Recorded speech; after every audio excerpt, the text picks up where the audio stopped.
Let's pray and we study Bible. Our Heavenly and Merciful Father God, thank you for giving us precious time to study your word.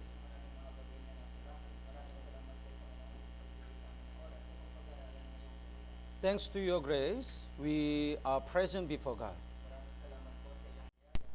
Ngayon ay nasa harapan ng Diyos. Please open our heart to understand your word. Pakiusap, buksan mo po ang aming puso upang maunawaan ng iyong salita. And please prepare our heart to get salvation. At pakiusap, ihanda mo po ang aming mga puso upang magkaroon ng kaligtasan. And please be with the speaker and interpreter to deliver your message clearly. At pakiusap, tulungan mo po ang tagapangaral at tagapagsalin na maipahayag lamang po ang iyong salita ayon sa iyong kalooban. We commit the rest of time in your mighty hands. We pray in the name of Jesus Christ. Ipinagkakatiwala po namin ang lahat ng oras sa iyong makapangyarihang kamay. Ito ay aming dalangin sa pangalan ni Jesucristo. Amen. Amen. As we study the Bible, talk about only 4 topics. Kaya kagaya po ng ating napag-aralan, yung Biblia, pumapatungkol lamang po dito yung 4 na topic. God prepared so many evidences to prove that the Bible is Word of God. Kaya yung Diyos, naghanda po siya ng maraming ebidensya upang patunayan na yung Biblia ay totoong salita ng Diyos. So in session 1 and 2, we checked so many evidences. Kaya doon po sa session 1 at 2, nagsuri po tayo ng maraming mga ebidensya. Actually, if the Bible is not the Word of God, we don't need to believe the Word of God and no need to attend the church. Sa katunayan, kung yung Biblia ay hindi talaga salita ng Diyos, hindi na natin kailangan pag-aralan yung Biblia at hindi na natin kailangan umattend sa church. That's why the checking the Bible as a Word of God is very important. Kaya nga po yung pagsusuri ng Biblia bilang salita ng Diyos ay napakahalaga. And if Bible is really Word of God, we are in big trouble. Kaya at kung yung Biblia ay totoong salita ng Diyos, tayo din po ay may malaking problema. Because Bible says we are born as a sinner. Dahil po sinasabi ng Biblia na tayo ay pinanganak na makasalanan. That's why after we die, we should be judged and go to hell. Kaya nga pagkatapos nating mamatay, kailangan tayong mahukuman at mapunta sa impyerno. Then how can all our sins be forgiven? Kaya kung ganun, paano mapapatawad yung lahat nating mga kasalanan? That's the salvation. Kaya ito po yung kaligtasan. We cannot do that. That's why God already prepared everything for our salvation. Hindi po natin yun kayang gawin, kaya nga yung Diyos, inihanda niya na po yung lahat para po tayo ay magkaroon ng kaligtasan. You will find the answer of salvation on Friday. Kaya malalaman niyo po yung kasagutan sa kaligtasan sa Biyernes. But the important thing is, if our heart is not ready,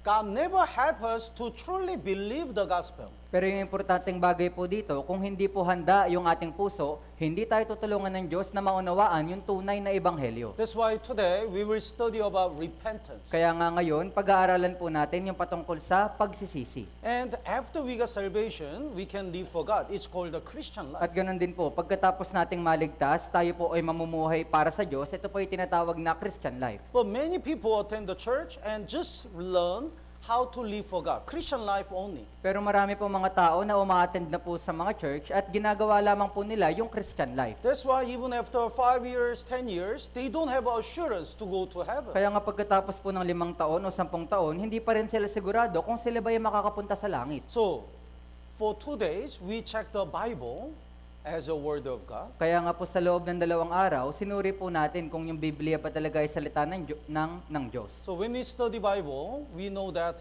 God is the creator. Kaya nung ating napag-aralan yung Biblia, nalaman natin na yung Diyos, siya yung tagapaglikha. When we look at the creatures, we cannot deny that there must be the designer and creator. Pag nakita po natin yung mga nilikha, hindi po natin maikakaila na meron nagdisenyo at gumawa nito. And God already put the whole human history in the Bible before it happened. At ganun din po, inilagay na rin po ng Diyos yung buong kasaysayan ng sangkatauhan sa Biblia bago pa man ito mangyari. So when we check how God achieved the prophecies in the history, we can believe God is the ruler of history. Kaya kung ating pong nasuri na kung paanong naisakatuparan ng Diyos yung lahat po ng mga nangyari sa kasaysayan ng mundo, malalaman po natin na yung Diyos ay totoo. So in order to prove that the God knows everything, God talk about whole human history. Kaya upang mapatunayan natin kung yung Diyos ay talagang alam niya lahat, pinag-aralan po natin yung mga history. And in order to prove that the God can do everything, God give the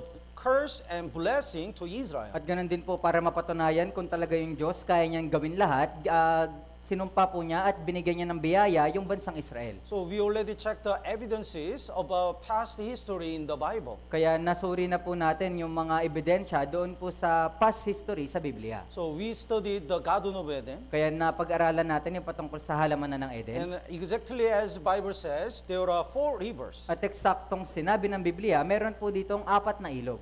So the scientists already found the 4 rivers. Kaya yung mga siyentipiko, natagpuan na po nila itong 4 na ilog. And we studied the Noah's flood. At ganun din po, napag-aralan natin yung malawakang pagbaha. When the whole world was wicked, God judged the whole world with water. Nang yung buong sanlibutan ay napakasama na, hinukuman ng Diyos yung sanlibutan sa pamamagitan ng tubig. So we already checked the evidences about Noah's Ark. Kaya ating na pong napag-aralan at nasuri yung ebidensya patungkol po sa daong ni Noe. So Noah's Ark was discovered. Kaya yung daong ni Noe, ito po ay nadiskubre. It means Bible is really word of God. Kaya ibig sabihin, yung Biblia ay totoong salita ng Diyos. And yesterday, we checked the destruction and restoration of Israel. At ganoon din po kahapon, pinag-aralan po natin yung patungkol sa pagkawasak at pananauli ng bansang Israel. When Israel disobeyed God and finally killed Jesus Christ,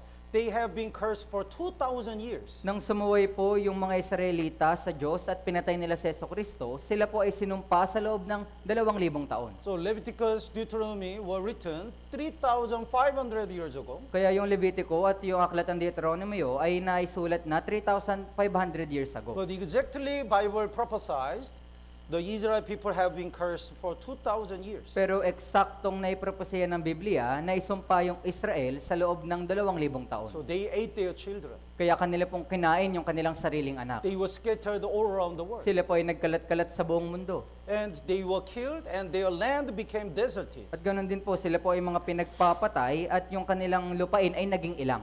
And God promised the restoration of Israel.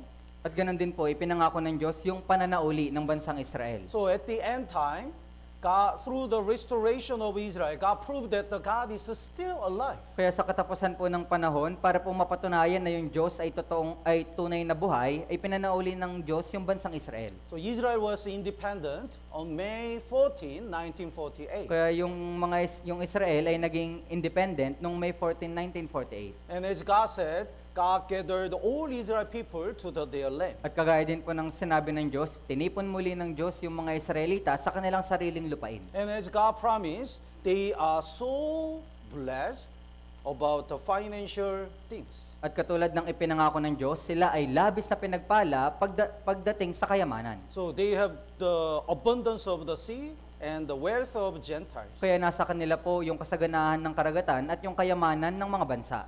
So these days, we can see the restoration of Israel. Kaya sa panahon natin ngayon, makikita na po natin yung pananauli ng bansang Israel. So God already showed us He knows everything and He can do everything. Kaya ipinakita po ng Diyos na alam niya lahat ng bagay at kaya niyang gawin lahat ng bagay. But yesterday, we already studied the restoration of Israel is the greatest sign before Jesus' second coming. Pero kahapon ating pong napag-aralan na yung pananauli ng bansang Israel, ito po yung pinakamalaking tanda ng nalalapit na ikalawang pagdating ni Jesucristo. Jesus promised He will come again. Kaya ipinangako po ni Jesucristo na siya ay muling babalik. And when He comes, all the last signs will happen. At pagpunta niya, lahat po ng mga huling tanda ay mangyayari. The greatest last sign is the restoration of Israel. At ito po yung huling tanda, yung pananauli ng bansang Israel. So we already checked restoration of Israel. Kaya nasuri na po natin yung pananauli ng bansang Israel. And all other last signs also already happened. At ganun din po, yung iba pang mga tanda ay nangyari na rin. So we already checked the first Christ appeared. Kaya naunawaan na din po natin yung unang pagdating ni Jesucristo. And there is the great earthquake, famine, pestilence, and the great signs from heaven. At ganoon din po yung mga malalakas na lindol, yung mga taggutom at mga salot, at yung mga malalaking tanda mula sa langit. So, if you don't get salvation, you will enter the 7 years tribulation. Kaya kung hindi po kayo maliligtas, mapupunta po kayo dito sa 7 taon ng kapighatian.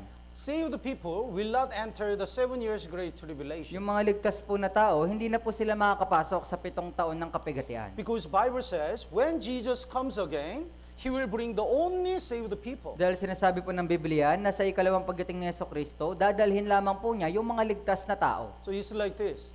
Before we attack the area in the battlefield, we remove our soldiers. Kaya parang katulad po ito nito na bago tayo sumugod dun po sa isang lugar, nire-rescue muna natin yung ating mga kasamahan. So the 7 years Great Tribulation is the time of judgment. Kaya yung 7 taon ng kapighatian, ito po yung oras ng paghuhukom. So before God judge this world, God bring the saved people. Kaya bago po hukuman ng Diyos yung mundo, kukunin muna po niya yung mga ligtas na tao. It's called the rapture. Kaya ang tawag po dito ay rapture. Meaning of rapture is great joy. Kaya yung ibig sabihin po ng rapture ay labis na kasiyahan. So rapture, the day of rapture, is the great joy to save the people because they will go to heaven. Kaya yung araw po ng rapture, ito po yung labis na kagalakan para sa mga ligtas na tao dahil ito na po yung panahon na sila ay pupunta sa langit. But that is the really fearful day for unsaved people. Pero ganoon din naman po, ito din po yung pinaka nakakatakot na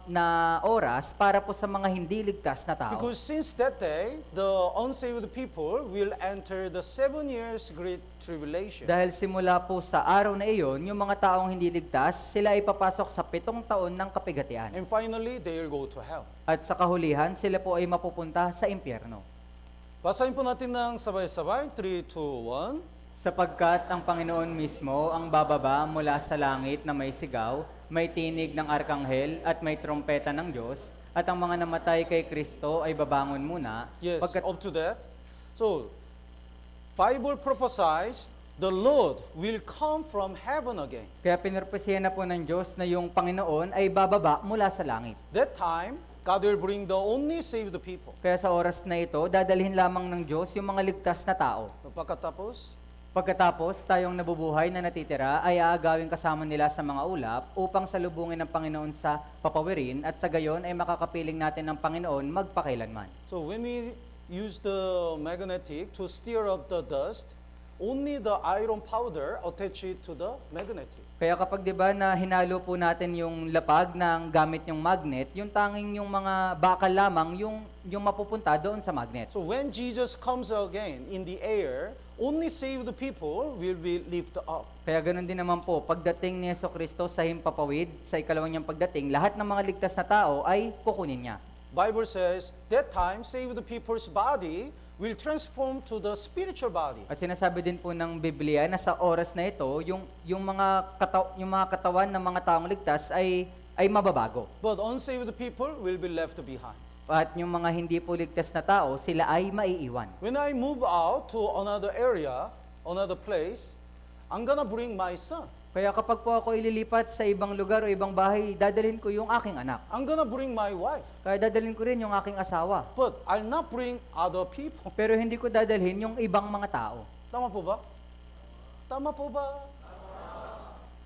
When Jesus comes, He will bring the only saved people. Pagdating po ni Jesucristo, dadalhin lamang po niya yung mga ligtas na tao. In this world, we cannot distinguish exactly who is saved and who is not saved. Kaya dito po sa sanlibutan, hindi po natin maaaring masuri kung sino talaga yung ligtas at hindi ligtas. Here are two caterpillars. Kaya meron po ditong dalawang caterpillar. But later, it becomes a fly and it becomes a butterfly. Pero di kalaunan, yung isang caterpillar magiging langaw, yung isa naman po ay magiging paru-paro. Then they look so totally different. At pagka ganun, sila po ay labis na magkaiba na. When Jesus comes again, saved people and unsaved people, their destiny will be totally changing, Pagdating- totally different. Sa ikalawang pagdating ni Jesucristo, yung destinasyon ng hindi ligtas at ng ligtas na tao ay lubos na mag-iiba. So Jesus says, basahin po natin ng sabay-sabay, 3, 2, 1. Kaya may dalawang taong pupunta sa bukid, ang isa'y kukunin at ang isa'y iiwan. May dalawang babaeng magkatrabaho sa isang gilingan,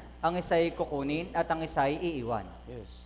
So, husband and wife sleep together. Kaya yung mag-asawang babae at lalaki, silang dalawa ay magkatabing natutulog. When Jesus comes, He will bring the only saved person. Kaya pagdating po ni Jesucristo, dadalhin lamang niya yung ligtas na tao. Two women working in the kitchen. Kaya ganoon din po, dalawang babae nagkatrabaho sa kusina. When Jesus comes, He will bring the only saved person. Pagdating ni Jesucristo, dadalhin lamang niya yung ligtas na tao. Even though they cried, they are too late. Kahit na sila ay umiyak, ito ay huli na yung lahat. Because during the 7 years Great Tribulation, as a Gentiles, we don't have a chance to get salvation. Dahil sa loob po ng 7 taon ng kapighatian, tayo pong mga hintil, wala na po tayong chance para maligtas pa. Bible clearly prophesies only 144,000 Israel people will get salvation. Kaya malinaw po na sinasabi ng Biblia na yung 144,000 lamang ng mga Israelita yung maliligtas. So one day, only saved people will disappear. Kaya isang araw po, lahat ng mga ligtas na tao ay biglang mawawala.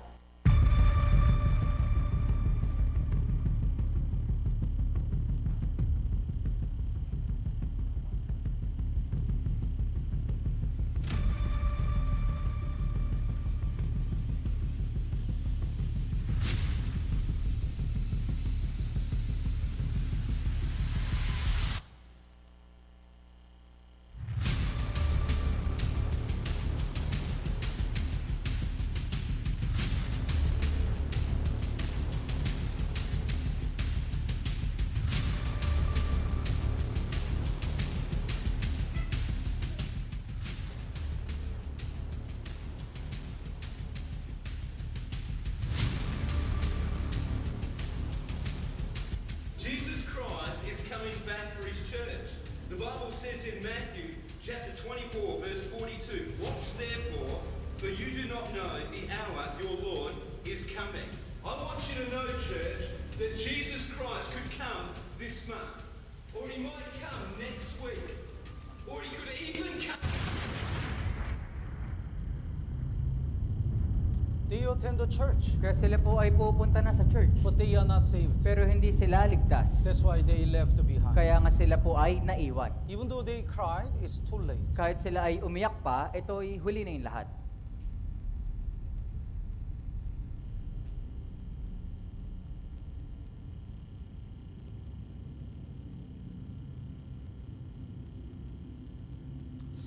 Are you ready to stand before God? Kaya ikaw po ba ay handa na tumayo sa harapan ng Diyos? If we stand before God with our sins, we will be judged according to our sins. Kung tatayo po tayo sa harapan ng Diyos ng may kasalanan, tayo ay huhukuman ayon sa ating mga kasalanan. Then we have to go to hell. At pag ganon, tayo ay mapupunta sa impyerno. Some people say, Pastor, I accept Jesus as my personal Savior. Kaya ibang mga tao sinasabi nila na, Pastor, tinanggap ko naman na si Jesucristo bilang aking tagapagligtas. No, that's not the salvation. Kaya hindi po iyon yung kaligtasan. Pastor, I had attended church for a long time. Kaya Pastor, umattend naman na ako sa church ng mahabang panahon. My father is a pastor. Yung tatay ko, pastor din siya. My auntie is a pastora. Yung ate ko rin ay pastora.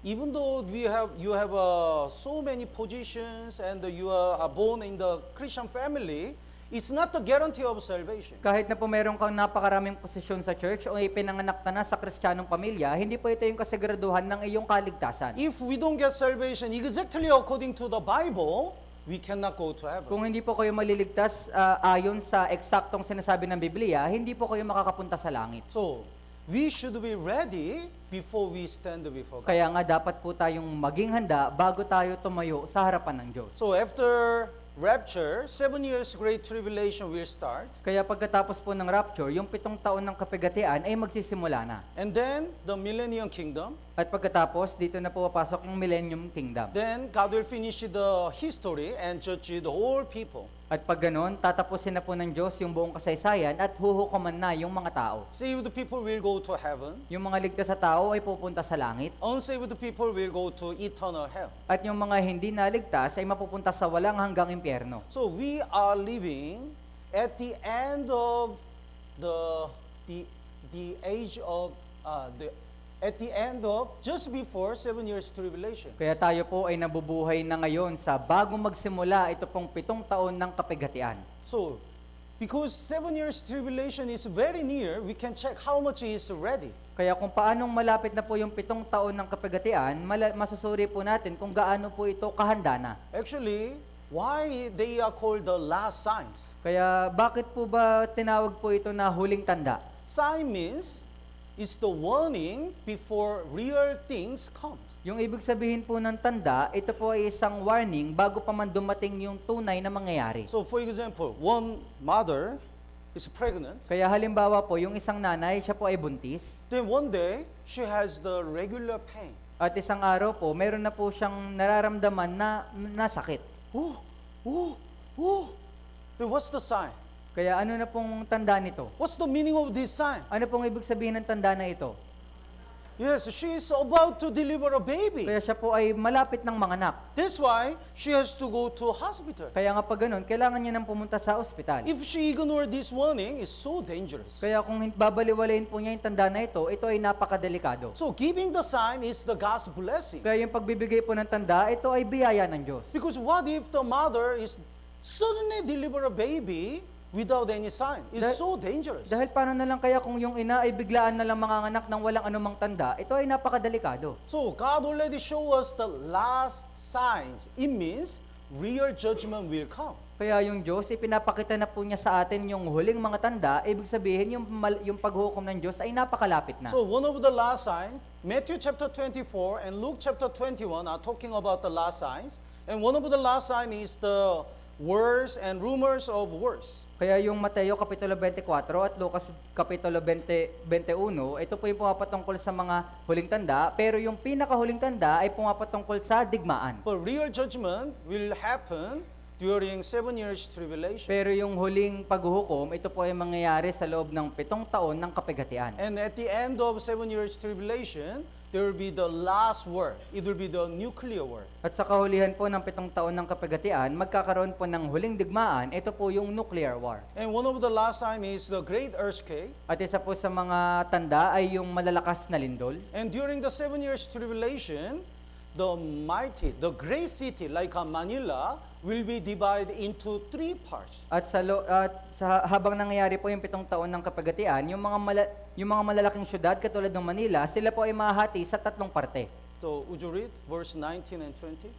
Ang dakilang lunsod ay nahati sa 3 at ang mga lunsod ng mga bansa ay bumagsak at tumakas ang bawat pulo at walang mga bundok na matagpuan. Yes. And one of the last sign is the great signs from heaven. At yung mga isa pang malalaking tanda ay yung mga tanda doon sa langit. So we already checked the hailstone in Quezon City. Kaya nasuri na po natin, di ba, yung umulan ng yelo doon sa Quezon City. But during the 7 years tribulation, 1 talent hailstone will drop from heaven. 1 talent means 36 kilograms. Pero sa panahon po ng 7 taon ng kapighatian, uulan po ng mga yelo na meron pong 1 toneladang bigat. So it's heavier than 1 sack of rice. Kaya ito po ay mas mabigat pa kaysa sa 1 kilong bigas. And the one of the last sign is false Christ. At yung isa pa po sa mga huling tanda ay yung bulaang Kristo. Then during this time, Antichrist will appear and force people to receive the 666 mark. Pero sa panahon po na ito, lilitaw na po sa Antikristo at pipilitin niya yung mga tao na tumanggap nung 666 mark. So we just see the signs, not the real judgment. Pero sa panahon natin ngayon, nakita lamang po natin yung mga tanda at hindi pa yung tunay na paghuhukom. So I'll briefly explain what will happen during 7 years tribulation. Kaya nang maikli, aking pong ipapaliwanag kung ano yung mangyayari sa loob ng 7 taon ng kapighatian. In Israel, 2 prophets will appear. Kaya dun po sa Israel, darating po yung 2 propeta. Through them, 144,000 Israel people will get salvation. Sa pamagitan po nilang dalawa, yung 144,000 ng mga Israelita ay maliligtas. And world will become one world. At yung mundo ay magiging isa na lang. Actually, because of a pandemic, all the world are ready to be united. Sa katunayan, dahil po sa nangyaring pandemya, yung buong mundo ay handa na sila na maging united. And in AD 70, the temple was destroyed. At nung AD 70, nasira po yung templo. But Bible already prophesies temple will be rebuilt. Pero ipinapasiya na po ng Diyos na yung templo sa Israel ay muling itatayo. In Israel, there is the Temple Institute.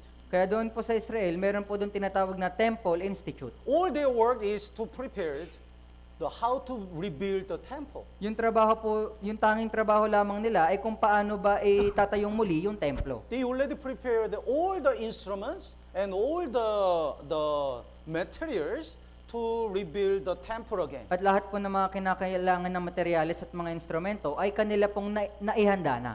And in the middle of the 7 years tribulation, Antichrist will appear. At sa kalagitnaan po ng 7 taon ng kapigatian, doon po lilitaw yung Antikristo. And he will kill the all save the Israel people. At kanya pong papatayin lahat po ng mga naligtas na Israelita. And he will force people to receive the 666 mark. At pagkatapos noon, pipilitin niya yung mga tao na tumanggap nung 666 mark. And he will make his own idol. At siya po ay gagawa ng sarili niyang Diyos-Diyosan. And if the people, whoever doesn't worship this idol will be killed. At kung sino man yung mga tao na hindi sasamba sa Diyos-Diyosan na ito, ay papatayin. And at the end, there is the last word. At sa kahulihan, dito na po mangyayari yung huling digmaan. Actually, these all things are already set up. Sa katunayan, lahat po ng mga bagay na ito ay nakahanda na. It means the 7 years great tribulation is very near. Kaya ibig sabihin, yung 7 taon ng kapagatian ay napakalapit na. It means we don't have enough time to get salvation. Kaya ibig sabihin nito, wala na po tayong sapat na oras para maligtas.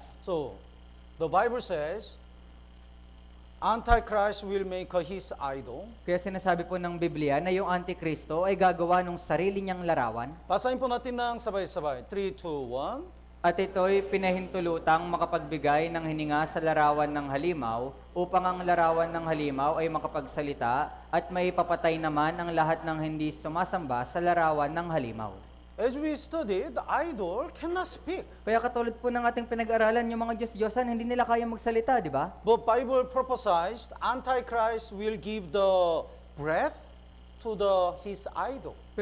Pero ipinropesiya po ng Biblia na yung Antikristo ay magkakaroon ng kapangyarihan na magbigay ng hininga sa larawan. And this idol will speak like a human. At yung Diyos-Diyosan po na ito ay makakapagsalita na kagaya ng tao. This day is possible. Kaya sa panahon natin ngayon, ito po ay posible na. Have you heard AI, artificial intelligence? Kaya narinig niyo na po ba itong AI, yung artificial intelligence? So they are called the thinking computer. Kaya sila po ay tinatawag na nag-iisip na computer. My darkest thoughts So are when that I see humans will their eventually be interview, replaced by they robots. speak really like a human. Kaya nung napanood ko po yung kanilang interview, talagang sila ay nagsasalita na kagaya ng tao. In this future, And humans are nothing more than in slaves to the robots Japan, treated badly. some Buddhists already listen the sermon of the robot. At ganoon din po sa bansang Japan, yung mga Budismo ay nagsisimula ng makinig ng sermon galing sa robot. And they worship the robot. At kanila pong sinasamba itong robot. Yung dolyar na robot na Diyos. Isang templo ng Buddhist ng Hapon ay kumakailan ipinakilala ang isang bagong miyembro. Kaya nitong mangaral at maghatid ng mga sermon mula sa sutras ng puso. Ang Osaka University ay gumugol ng halos 1 milyong dolyar upang mabuo ito. Ang robot ay namodelo pagkatapos ni Canon, ang Diyos ng Buddhist ng awa. At nagsimula na itong mangaral sa publiko. Sinabi ng templo, sa oras na ito, nagbago ang kanon sa isang android. And Antichrist will force people to receive the 666 mark. At yung Antikristo, pipilitin niya yung mga tao na tumanggap ng 666 mark. Would you read? At ang lahat, ang hamak at ang dakila, ang mayayaman at ang mga dukha, ang mga malaya at ang mga alipin, ay pinalagyan nito ng isang tanda sa kanilang kanang kamay o sa noo. Bible says right hand or forehead. Kaya sinasabi po ng Biblia na kanang kamay o sa noo.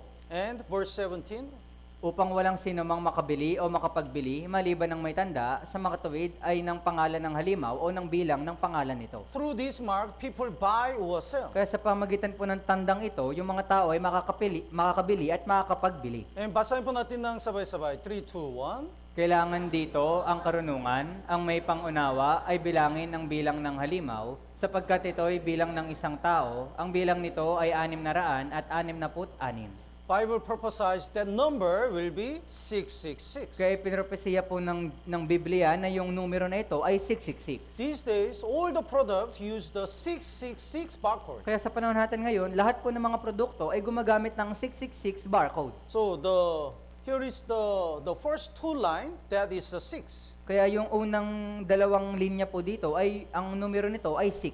And the middle and the last, there is a 6 and 6. Ay ganoon din po sa gitna at sa kahulihan, meron din pong 6 at 6. That's why this barcode is called the 666 barcode. Kaya nga po ang tawag sa barcode na ito ay 666 barcode. And first three numbers indicates the which country make this product. At yung unang tatlong numero naman po ay pumapatungkol ito kung anong bansa yung produkto na iyon. Do you like a ding dong? Kaya gusto niyo po ba yung dingdong? My favorite snack. Kaya ito po yung favorite ko na snack. The first three numbers is 480. Kaya yung una pong numero dito ay 480. That's the Philippine number. Kaya ito po ay numero ng Pilipinas. So 480 means Philippine make this snack. Kaya yung ibig sabihin po ng 480 ay yung Pilipinas yung gumawa ng produktong ito. But actually, there are many kinds of the barcode system. Pero sa katunayan, marami pong uri ng mga barcode system. 444, 666, 999. Yung 444, 666 at yung 999. But 444, 999 have many errors. Pero yung 444 at yung 999 ay maraming mga errors. That's why exactly Bible prophesies the world use only 666 barcode system. Kaya nga po katulad ng eksaktong ipinopesya ng Biblia na yung mundo ay gagamit lamang ng nag-iisang tanda, ito pong 666. Revelation was written 1,900 years ago. Yung aklat po ng Revelation, na isulat po ito 1,900 years ago na.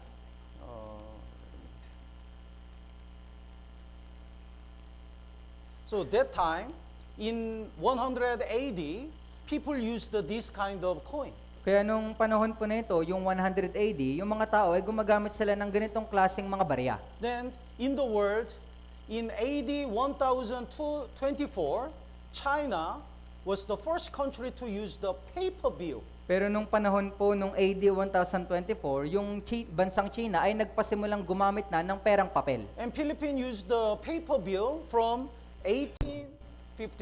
At yung nung taong 1852 naman, dito po nagpasimula na gumamit yung Pilipinas ng perang papel. Then how can they imagine they gonna use the barcode to buy or sell at that time? Kaya kung ganun, nung panahon na yon, paano po nila naiisip na nagagamit pala sila ng barcode system para makapagbili? If the Bible is not the word of God, it's not possible. Kaya kung yung Biblia po ay hindi salita ng Diyos, ito po ay hindi posible. And these days, 666 barcode can be connected with RFID chip. At sa panahon po natin ngayon, yung 666 barcode ay maaari na po siyang may connecta sa RFID chip. So it's much easier to implant our body. Kaya ito po ay napakadali na lang na itanim sa ating katawan. In tollgate, we use the RFID chip. Kaya sa mga tollgate, gumagamit na rin po tayo ng RFID. And if you have a passport, you already have the RFID chip in there. At ganun din po, kung meron kayong passport, meron na din po kayong RFID chip sa loob ng passport. Then the question is, which part of the body is the best part to implant this barcode? Pero yung tanong po dito, na saang parte ng ating katawan yung pinaka the best para po ilagay yung 666 na chip? Because when we buy or sell, we have to also prove that our identity. Dahil kung tayo po ay bibili at magbebenta, kailangan po natin patunayan yung ating pong identity. So scientists search all our body. Which part is, everyone is different. Kaya yung mga scientifico, kanila pong sinuri yung ating katawan, kung alin ba sa ating katawan yung talagang kakaiba. These days, we are using the fingerprint, right? Kaya sa panahon natin ngayon, di ba, gumagamit po tayo ng fingerprint, But it has many errors. pero ito po ay maraming mga errors. Then, the scientists find that the pattern of the blood vessel of the right hand, all people are different. At kaya po yung mga scientifico, kanila pong natagpuan na yung mga ugat sa ating pong kanang kamay, bawat tao ay magkakaiba. So when they scan, they can check the pattern of blood vessel. Kaya nung kanila pong sinuri yung kanang kamay, nakita po nila yung mga pattern ng ating pong mga blood vessels. So one of the biggest global company is the Amazon, Kaya yung isa po sa mga malalaking kumpanya sa buong mundo ay ito pong Amazon. and they use the palm scanner to pay the product. Kaya sila po ay gumagamit na po ng palm scanner para po magbayad ng kanilang mga produkto. What about left hand? Kaya paano naman po yung sa kaliwang kamay? Some people's pattern are same. That's why we cannot use the left hand. Yung ibang mga tao po, parehas po sila ng pattern sa kaliwang kamay, kaya hindi po natin maaring magamit yung kaliwang kamay. Bible says right hand or forehand. Dahil po sinabi ng Biblia, kanang kamay o sa noo. Because all people's iris of eyes are different. Dahil po lahat ng mga iris ng tao sa kanilang mga mata ay magkakaiba. In Philippines, we start to scan the iris. Kaya dito po sa Pilipinas, nagsimula na po tayong i-scan yung ating mga iris. Have you heard that? Kaya narinig niyo na po ba iyon? Oh, you get the money when you allowed to scan your eyes. Kaya ikaw ay makakatanggap ng pera kapag pinahintulutan mong i-scan yung iris mo. Payag ka bang ipaskan ang iyong mata kapalit ng pera? Yan ang pinilahan kamakailan ng mga tiga-Bulacan. Pero may iba, kunu-question kung hindi ba yan paglabag sa privacy ng mga tao. Para saan ba talaga ito? Sitwasyon po ngayon dito sa Plaridel. Halos hindi na matanaw ang dulo ng pila sa dami ng dumagsa kamakailan sa gym na ito sa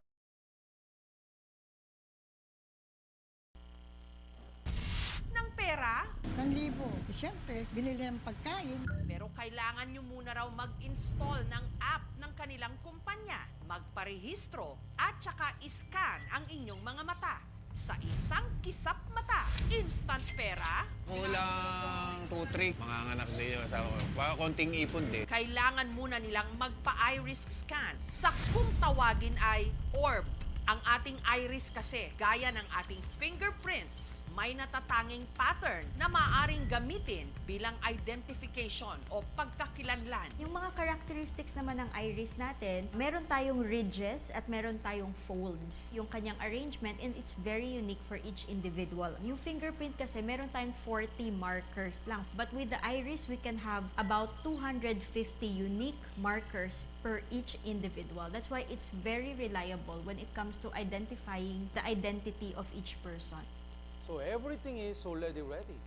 Lahat po ay nakahanda na.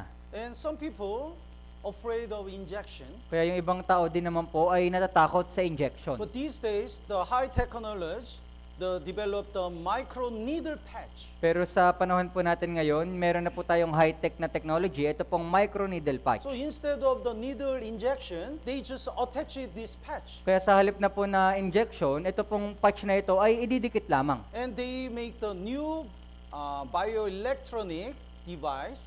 It's like a new skin.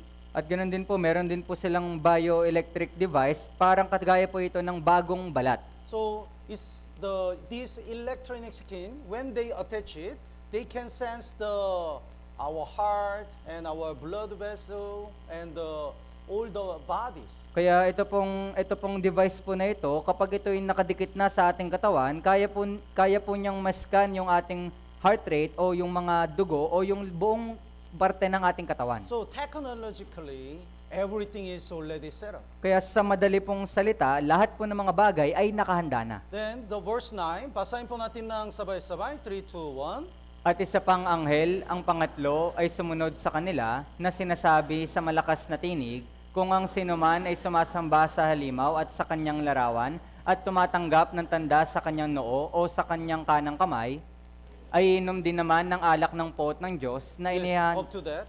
So, before they receive this mark, they have to worship the Antichrist and the idol. Kaya bago po sila makatanggap ng 666 mark, kailangan po muna nilang sambahin yung Antikristo at yung Diyos-Diyosan. That's why when they receive this mark, they are worthy to go to hell. Kaya nga kapag po sila ay natanggap na ito pong 666 mark, dapat na po silang mapunta sa impyerno. What if they reject to implant this barcode? Kaya paano naman kaya kung tanggihan nila na tumanggap ng barcode na ito? Then they also will be killed by Antichrist. Kaya kung magkaganon, sila din po ay papatayin ni Antikristo. So if we enter the 7 years tribulation, we don't have a choice but receiving this mark. Kaya kapag tayo po ay nakapasok sa 7 taon ng kapigatian, wala na po tayong iba pang pagpipilian kundi tanggapin ito pong 666 mark. In Sweden, more than 3,000 Swedish already received this microchip. Kaya sa bansang Sweden, yung mga tao po doon ay naka-receive na po nitong mark na ito. And the younger generation also start to implant this microchip. At ganoon din po, yung mga mas bata pa sa henerasyon natin ngayon ay nagsimula na ring magkaroon ng microchip na to. People in Sweden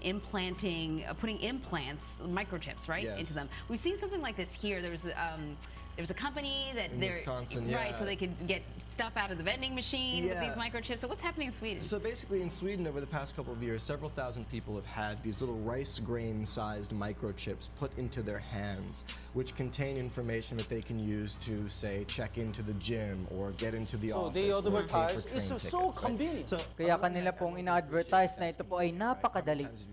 You don't need to remember your password. Kaya hindi mo na kailangang alalahanin yung password You mo. don't need to bring the key. Hindi mo na din kailangan magdala pa ng mga susi. But that's the sign. That's the just the beginning of the Antichrist to control the world. Pero ito po ay pasimula pa lamang para po kay Antikristo na makontrol yung buong mundo. It replaces all the keys and cards that used to clutter his pockets. I use this many times a day. For example, to unlock my smartphone, to open the door to my office.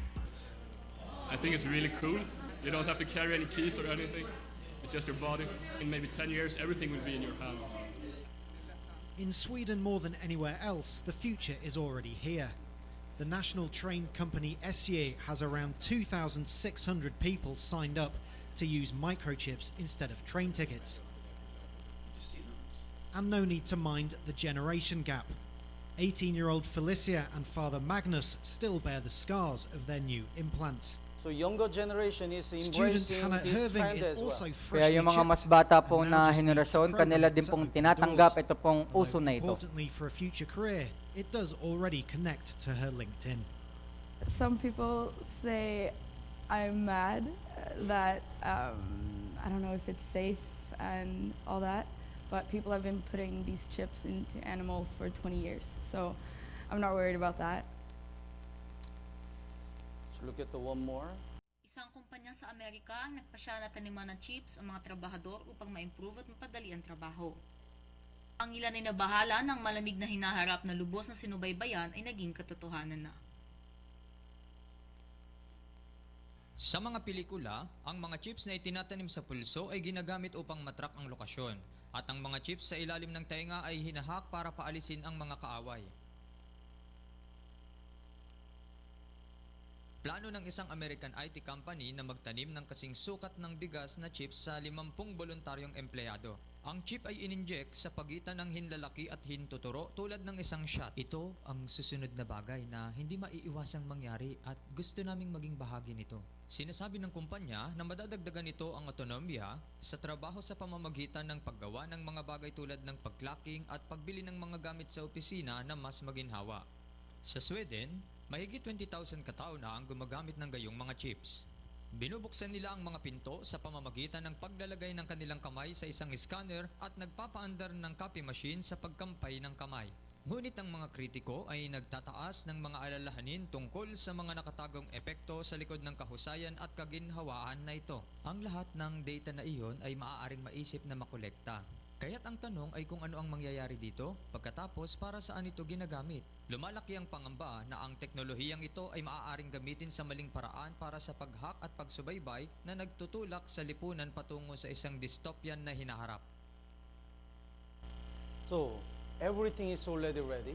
Kaya nga po, lahat ng bagay ay nakahanda na. And if you enter the 7 years of Great Tribulation, you will face on the last war, nuclear war. At kapag po kayo ay nakapasok sa 7 taon ng kapighatian, mararanasan nyo rin po ito pong huling digmaan. Ezekiel chapter 36 is talking about the restoration of Israel. Kaya yung Ezekiel Kapitulo 36 ay pumapatungkol po sa pananauli ng bansang Israel. The Bible prophesies the desolated land of Israel will be like Garden of Eden. Ipinropesiya po ng Biblia na yung ilang na lupain ng Israel ay magiging kagaya ng halaman na ng Eden. This prophecy already achieved. Kaya yung propesiya na ito ay nangyari na. And Ezekiel chapter 37, it prophesies that Israel will become the strong nation. At ganoon din po sa Ezekiel Kapitulo 37 na ipinropesiya din ng Biblia na yung bansang Israel ay magiging napakalakas na bansa. This prophecy was already achieved. Kaya yung propesiya din na ito ay nangyari na rin. And Ezekiel chapter 38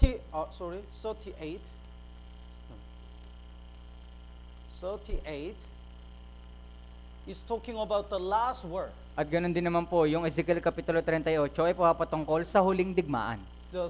Ezekiel chapter 38 will be achieved at the end of 7 years tribulation. Kaya yung Ezekiel Kapitulo 38, ito po ay may isa sa katuparan sa kahulihan ng 7 taon ng kapaghatian. Would you read?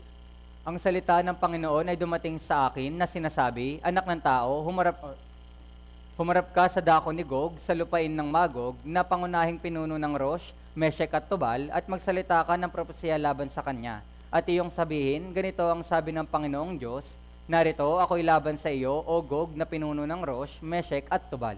So here are many names, Kaya dito po ay merong napakaraming mga pangalan. but all the name indicates the one nation, Russia. Pero lahat po ng pangalan na nandito ay pumapatungkol lamang sa isang bansa. Ito po yung bansang Russia. Gog and Magog is the area of Russia, Kaya yung Gog at yung Magog, ito po ay lugar sa Russia. and Ros is the original name of Russia. At yung Rosh, ito naman po yung orihinal na pangalan ng Russia. Meshek is Hebrew. At yung Meshek, ito po ay Hebrew. In Greek is called Moscow. At sa Griego naman, tawag po dito ay Moscow. Moscow is the capital of Russia. At yung Moscow, ito po yung capital ng bansang Russia. Tubal indicates Tobolsk, the greatest province, one of the biggest province in Russia. Kaya ito naman pong Tubal, ito naman po ay kumakatawan sa napakalaking probinsya doon po sa Russia. So even though there are many names, all names indicates one nation, Russia. Kaya kahit po merong napakaraming mga pangalan dito, pumapatungkol lamang po ito sa isang bansa, ito po yung Russia. And this Russia will attack this country. At itong Russia na ito ay aatakihin niya, ito pong bansang ito. The verse 11, would you read? At iyong sasabihin, ako'y aahon laban sa lupaing may mga nayong walang pader, ako'y darating sa isang tahimik na bayan na naninirahang tiwasay, silang lahat na naninirahang walang pader at wala kahit mga halang o mga pintuan man. Yes. So they were in danger, but now they are safe. Kaya sila po ay nasa panganib, pero ngayon sila ay ligtas na. Who is that? Kaya sino po sila? Israel. The verse 12, basahin po natin ng sabay-sabay. 3, 2, 1. Upang kumuha ng samsam at magdala ng nakaw, upang wasakin ang mga gibang dako na tinatahanan ngayon, at ang bayan na tinipon mula sa mga bansa, na nagkaroon ng mga hayop at mga ari-arian na nagsisitahan sa gitna ng daigdig. Their land became deserted. Kaya yung kanila pong lupain ay naging ilang. But now they stayed in their land and it becomes like a Garden of Eden. Pero ngayon sila po ay naninirahan na sa kanilang lupain at ito ay kagaya na po ng halamanan ng Eden. And they gathered all around the world. At ganoon din po sila po ay nagtitipon na sa iba't ibang mga bansa. And they have money. At meron na rin silang maraming mga pera. And the Israel is in the middle of the world. At ganoon din po yung Israel, sila ay nasa gitna ng sanlibutan. So Bible clearly prophesies one day Russia will invade Israel. Kaya malinaw po na ipinropesiya ng Biblia na isang araw sasakupin ng bansang Russia yung Israel. So will Russia invade Israel? The biblical scholars have this question. Kaya tinatanong po ng mga dalubhasa sa Biblia na sasakupin ba ng Russia yung Israel? Nickname of Russia is a big bear. Kaya yung nickname po ng Russia ay malaking oso o big bear. So bear is looking at Israel. Kaya yung oso ay nakatingin sa bansang Israel. And at that time, Bible prophesies other countries will join this war. At sa panahon din na yon, ipinropesya na rin po ng Biblia na yung ibang mga bansa ay makikilahok sa labanang iyon. So here is Russia and another nation is Persia in verse 5. Kaya nandito po yung Russia at yung iba pang bansa ay Persia at nandito po yun sa verse 5. The 1935, in 1935, they changed the name to Iran. Kaya noong 1935, binago po nila yung kanilang pangalan na Iran. And next one is Ethiopia. Here is Ethiopia. At yung isa pong bansa ay yung Ethiopia. And the Put is Libya. At yung Put, ito naman po yung bansang Libya. Here, in English version, Put is Libya. Kaya sa English version po, yung Put, ito po yung Libya. And the verse 6, Gomer and Togarma indicates the Turkey. At dito po sa verse 6, yung Gomer at yung Togarma ay pumapatungkol po sa bansang Turkey. So, in Turkey, here are Gomer and Togarma. Kaya sa Turkey, nandito po yung lugar ng Gomer at Togarma. If you know the history of the relationship of the nations, probably you had a question.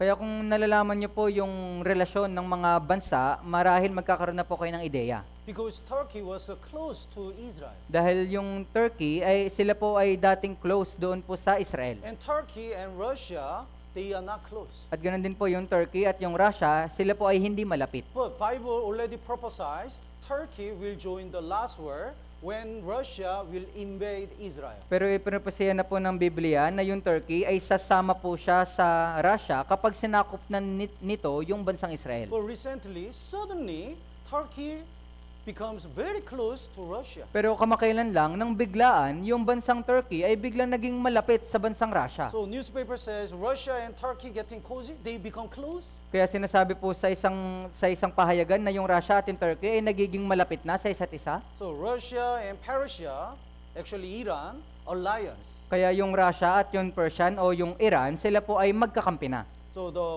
the magazine says bear is back. Kaya sinasabi po dito sa pahayagan na yung oso ay bumalik na. He's on the move. Kaya siya ay kumikilos na. Surprise? Kaya nagulat ka ba? You shouldn't be. Kaya hindi na dapat. Because it's all in the book of Ezra. Dahil lahat ng bagay na ito ay nasa aklat na ng Ezekiel. So that time, the Bible says China will join this war. Kaya sa panahon na to, sinasabi rin ng Biblia na yung bansang China ay makikilahok din sa labanang ito. Basahin po natin ng sabay-sabay. 3, 2, 1. Ibinuhos ng ika-6 ang kanyang mangkok sa malaking ilog na Euphrates at natuyo ang tubig nito upang ihanda ang daraanan ng mga haring mula sa sikatan ng araw. King from the east Kaya will join this war. nagmula po sa silangan.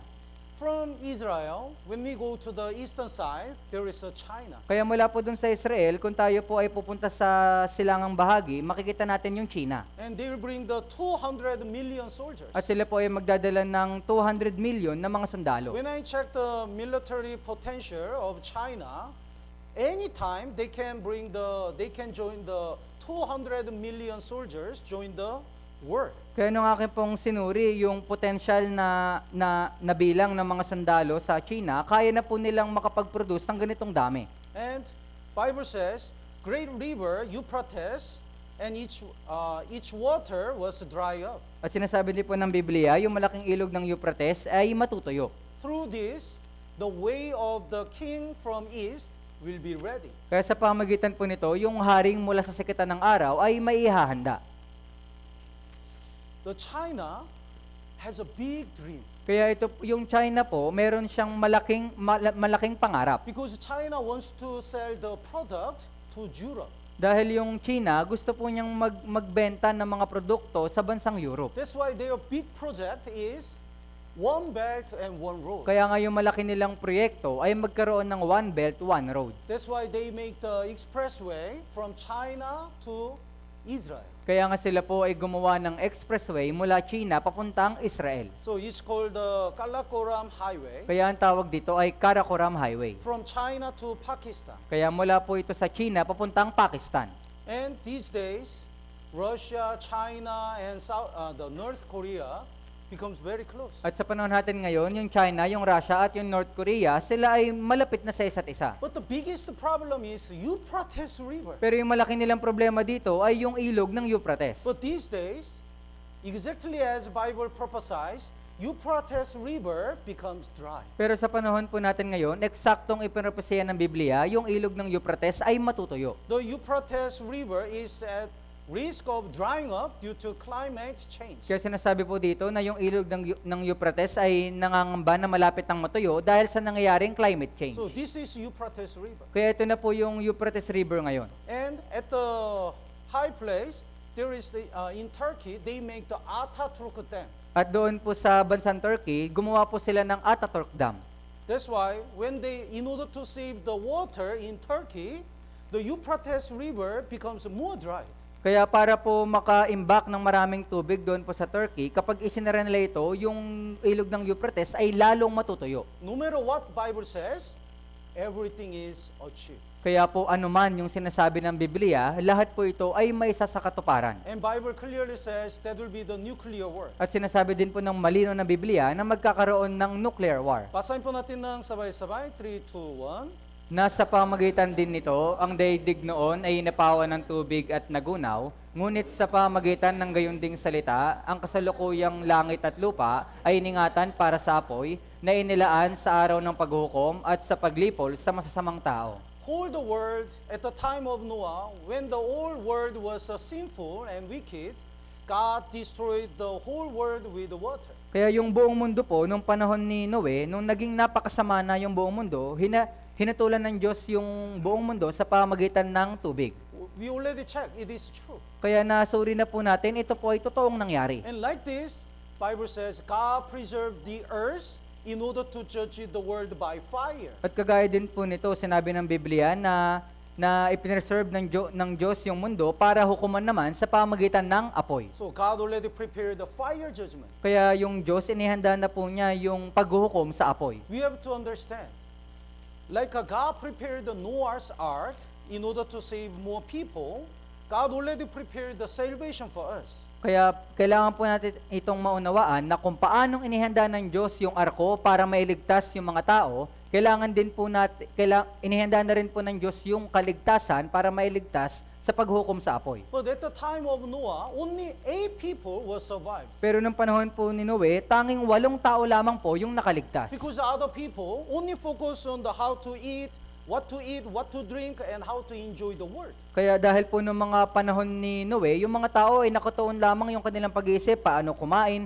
paano iinom, at kung paano mag-enjoy sa sanlibutan. These days, in the Bible, God already prepared the free salvation. Kaya sa panahon po natin ngayon, yung Diyos, nagbigay na po siya ng libreng kaligtasan. But Jesus says, only few people will get salvation. Pero sinabi ni Jesucristo, tanging kaunting tao lamang yung maliligtas. Why? Bakit po? Because exactly same like time of Noah, people focus on the what to eat, what to drink, and how to enjoy the world. Dahil eksakto po sa kung paano yung nangyari nung panahon po ni Noe, sa panahon natin ngayon, yung mga tao ay nakatuon lamang din sa pagkain, pag-inom, at kung paano mag-enjoy sa mundo. Then finally, they will face on the fire judgment. Kaya sa kahulihan, sila po ay mahaharap sa paghukom sa apoy. Basahin po natin ng sabay-sabay, 3, 2, 1. Ang kanilang laman ay mabubulok habang sila'y nakatayo pa sa kanilang mga paa, at ang kanilang mga matay mabubulok sa kanilalagyan ng mga ito, at ang kanilang mga dila ay mabubulok sa kanilang mga bibig. So when the nuclear bomb explodes, while the people are standing, their body is melted. Kaya kapag po yung nuclear bomb ay sumabog, habang nakatayo po yung tao po ay, yung kanilang katawan ay matutunaw. It produced the fervent heat. Kaya ito po ay naglalabas ng fervent heat. So in the history of, in our history, the world used the only atomic bomb only once. Kaya sa kasaysayan po natin dito sa mundo, gumamit lamang po yung tao ng isang bomba, ito po yung atomic bomb. To Japan during Second World War. Kaya ito po ay nangyari doon sa Japan habang nangyari po yung ikalawang daigdig na digmaan. In the one moment when the nuclear bomb exploded, so many people melt down. Kaya nung panahon na ito, nung sumabog yung atomic bomb, halos lahat po ng mga taong tinamaan nito ay natunaw. When Israel was attacked by Russia and other countries will join this war, they're gonna use the nuclear bomb. Kaya kapag sinimulan na pong atakihin ng bansang Russia at ng iba pang mga bansa yung bansang Israel, gagamitin nila yung nuclear.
So if you don't get salvation, you will face on this fire judgment. Kaya kung hindi po kayo maliligtas, haharapin niyo po ito pong paghuhukom sa apoy. But more fearful fire judgment is going to hell. Pero yung mas nakakatakot dito ay yung mapunta sa impyerno. That's why God guide you to listen this Bible seminar. Kaya nga po yung Diyos, kayo po'y kanyang ginabayan para makapakinig dito sa Bible Seminar. God really want us to get salvation and not to go to hell. Yung Diyos ninanais niya na tayo talaga ay magkaroon ng kaligtasan at huwag mapunta sa impyerno. So we already checked these 4 parts. Kaya ngayon, nasuri na po natin ito pong 4 na parte. We already checked how we'll achieve His word. At nalaman din po natin na kung paano isa sa katuparan ng Diyos yung kanyang salita. So it means Bible is really word of God and God is alive. Kaya ibig sabihin nito, yung Biblia ay totoong salita ng Diyos at yung Diyos ay buhay. Tama po ba?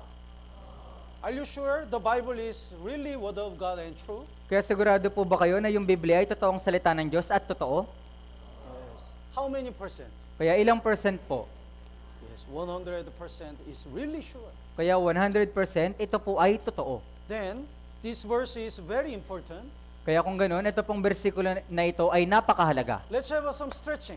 Kaya tayo po ay mag-stretching. To the front, Kaya sa harap, kanan, kaliwa, sa likod, and shout.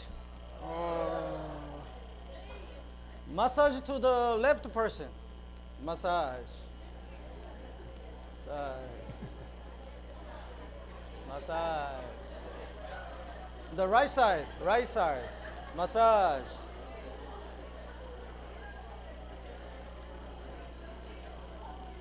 Okay, massage your ear. kaya masahihin niyo po yung inyong tenga, Massage your ear. Massage your nose. kaya inyo pong ilong, Massage your face. at inyong pong muka. Massage your eyes. Ganon din po yung massage niyo po yung mata nyo. Massage your neck. Ganon din yung inyo pong batok Massage your shoulder. at yung balikat.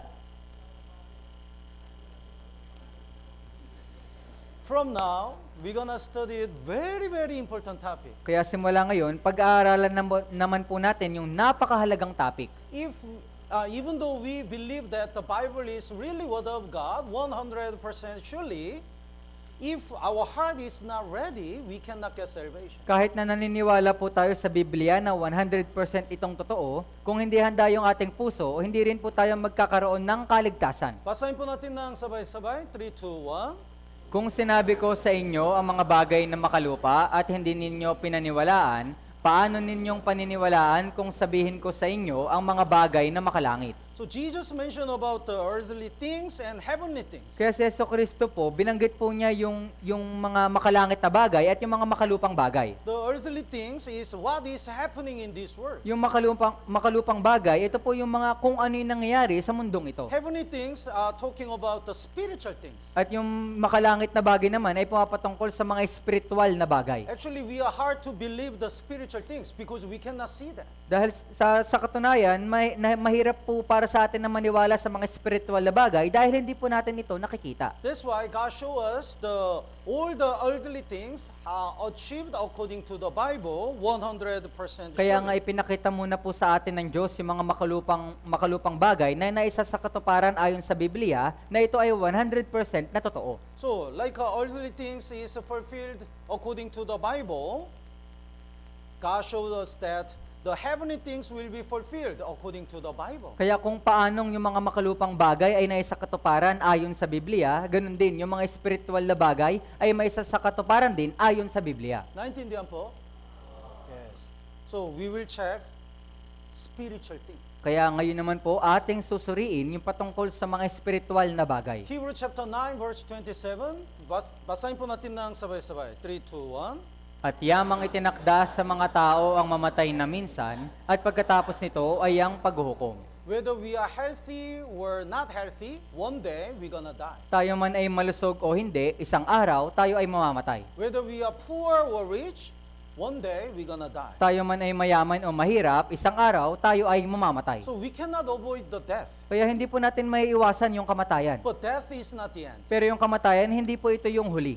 After death God's judgment is waiting for us. Pagkatapos ng kamatayan, yung paghuhukom ng Diyos ay nag-aantay sa atin. That's why if we are not ready to stand before God, we will be judged and go to hell. Kaya nga kung hindi po tayo handa na humarap sa harapan ng Diyos, tayo po ay mahukuman at mapupunta sa impyerno. This is a spiritual truth. Kaya ito po yung espiritual na katotohanan. Then how can we get salvation? Kaya kung ganun, paano tayo maliligtas? So this verse, John chapter 17 verse 3 and Mark chapter 1 verse 15 are very, very important verses. Kaya ito pong bersikulo na ito, yung Juan Kapitulo 17, versikulo 3 at yung Marcos Kapitulo 1, versikulo 5 ay napakahalagang bersikulo. Basahin po natin ng sabay-sabay. 3, 2, 1. At ito ang buhay na walang hanggan, na ikaw ay makilala nila na isang Diyos na tunay at si Jesucristo na iyong sinugo.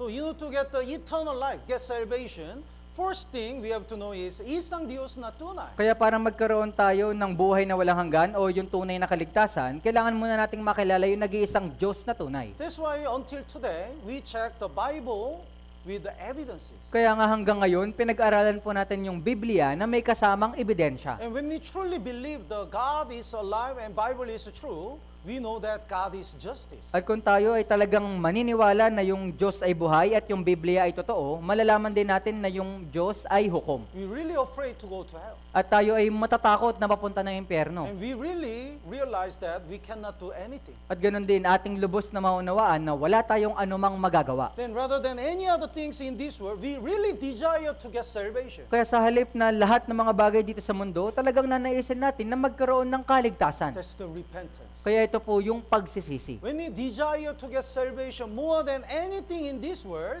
God help us to get salvation. God help us to believe how Jesus saves us. Kaya kung nanaisin natin na matanggap ito pong kaligtasan, alin pa man sa mga bagay dito sa mundong ito, tutulungan po tayo ni Jesucristo na maunawaan yung tunay na ebanghelyo. That's why when we repent, God help us to realize how to get salvation through Jesus Christ. Kaya nga kung tayo ay magsisisi, tutulungan tayo ni Jesucristo na malaman kung ano yung ginawa ni Jesucristo. Mark chapter 1 verse 15, very important verse. Basahin po natin ng sabay-sabay. 3, 2, 1. Kayo'y magsisi at manampalataya sa ebanghelyo. Yes.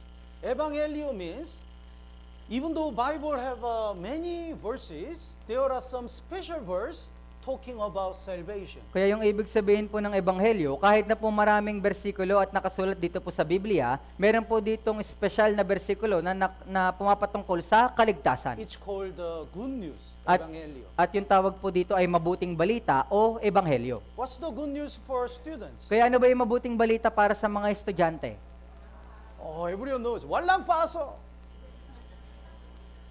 Sometimes my son prayed in the night. Kaya paminsan yung akin pong anak ay nananalangin sa gabi. Panginoon, sana walang pasok bukas. What's the good news for debtor? At ano naman po yung mabuting balita para sa may utang? Walang utang. Tama po ba? Oh. If we have a utang, what's the good news? Kaya kung meron kang utang, ano yung mabuting balita? Walang utang. And if we have a sin, what's the good news? At kung meron tayong kasalanan, ano naman po yung mabuting balita? Walang kasalanan. Your sins are already forgiven. That's the good news. Kaya yung lahat mong kasalanan ay napatawad na, ito yung mabuting balita. So, that's the evangelio in the Bible. Kaya nga ito po yung ebanghelyo na nandito sa Biblia. But even though we want to believe it, if God doesn't help us to believe, that is not the faith from God.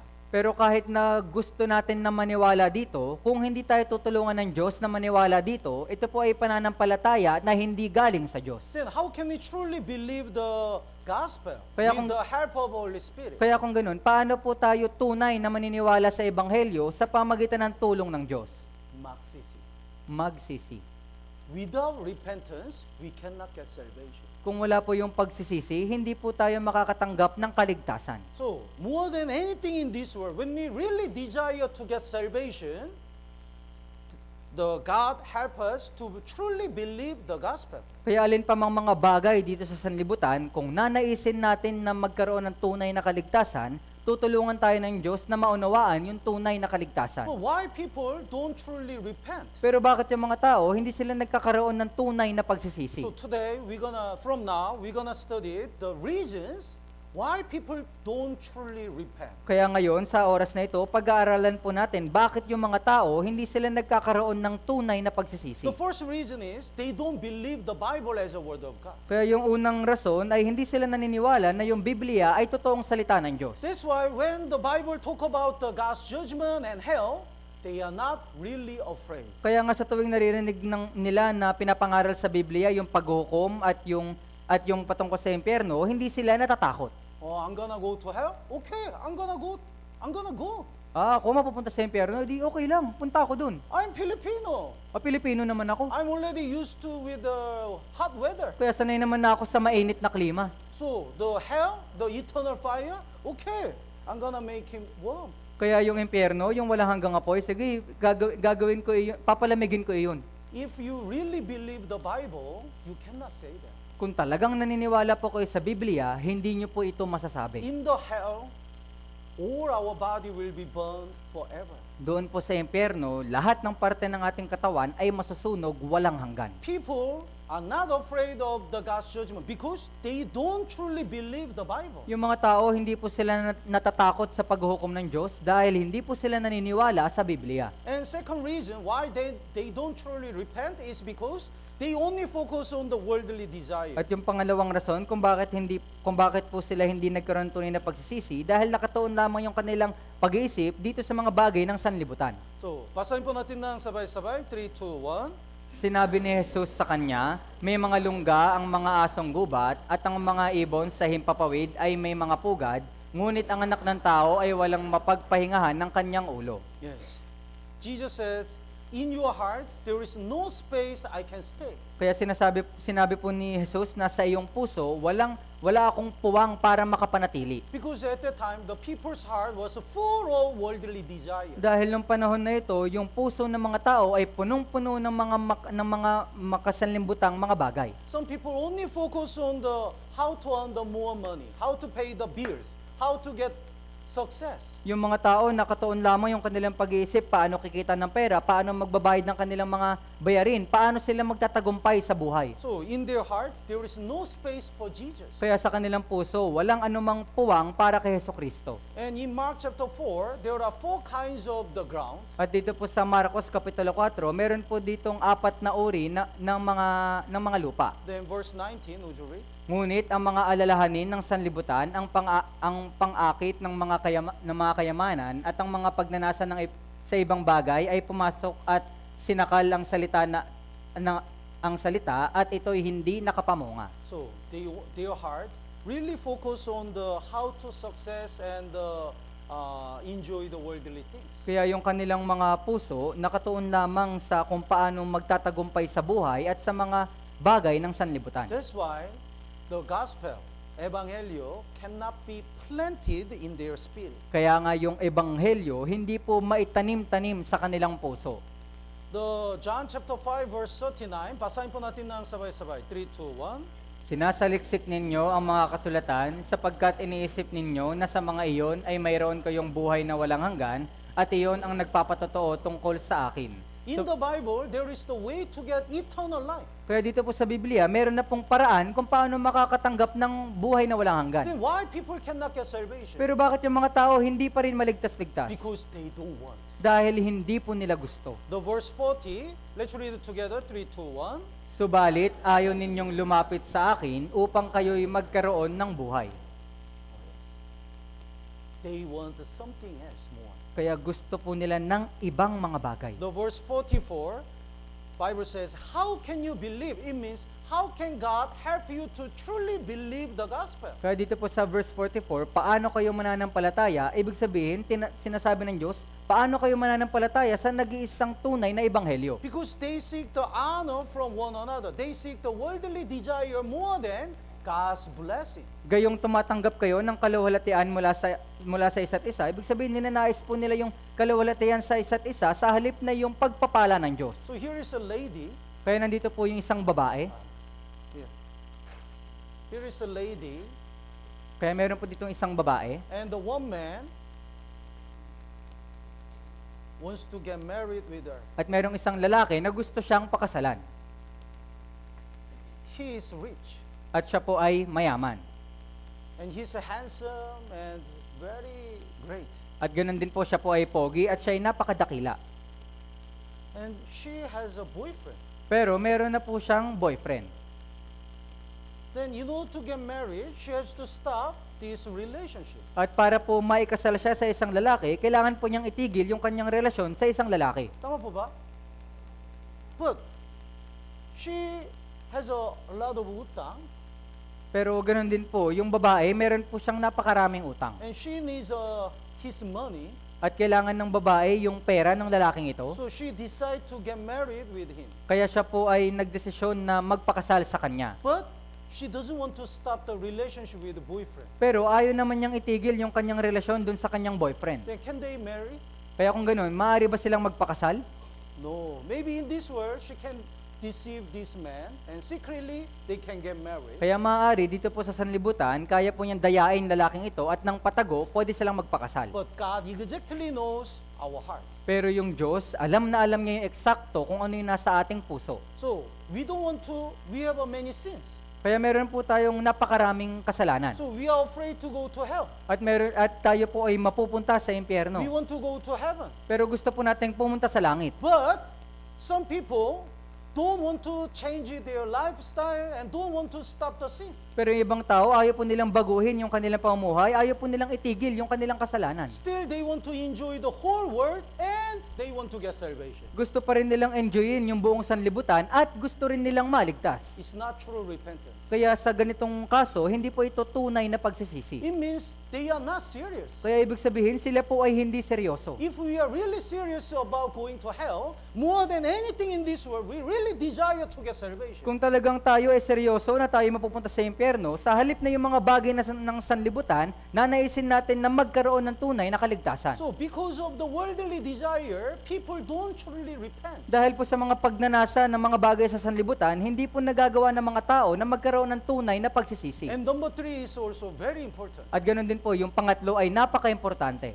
Some people already think they are saved. Yung ibang mga tao, iniisip nila na sila po ay ligtas na. Or they try to go to heaven by their own good works. At yung iba naman, iniisip nila na pupunta sila sa langit sa pamagitan ng mabubuting gawa. They still don't know how much terrible sinner they are. Hindi pa rin nila nalalaman na gaano sila kataribling makasalanan. We have to know we cannot do anything for forgiveness of sins. Kailangan po nating malaman na wala tayong anumang magagawa sa kapatawaran ng ating mga kasalanan. Our spirit is dead spirit. Yung ating pong espiritu ay patay na espiritu. So, look at this. Genesis chapter 2, verse 17, God says, if you eat the fruit of the knowledge of good and evil, you shall surely die. Kaya tignan niyo po ito sa Genesis Kapitulo 2, versikulo 17, subalit mula sa punong kain ng pagkakilala ng mabuti, sapagkat sa araw na ikaw ay kumain niyon, ay tiyak na mamamatay ka. Then, when Adam ate the fruit, he didn't die in that day. Pero nung araw na kinain po ni Adan yung bunga, hindi po siya namatay nung araw na iyon. Then what died? Kaya ano po yung namatay?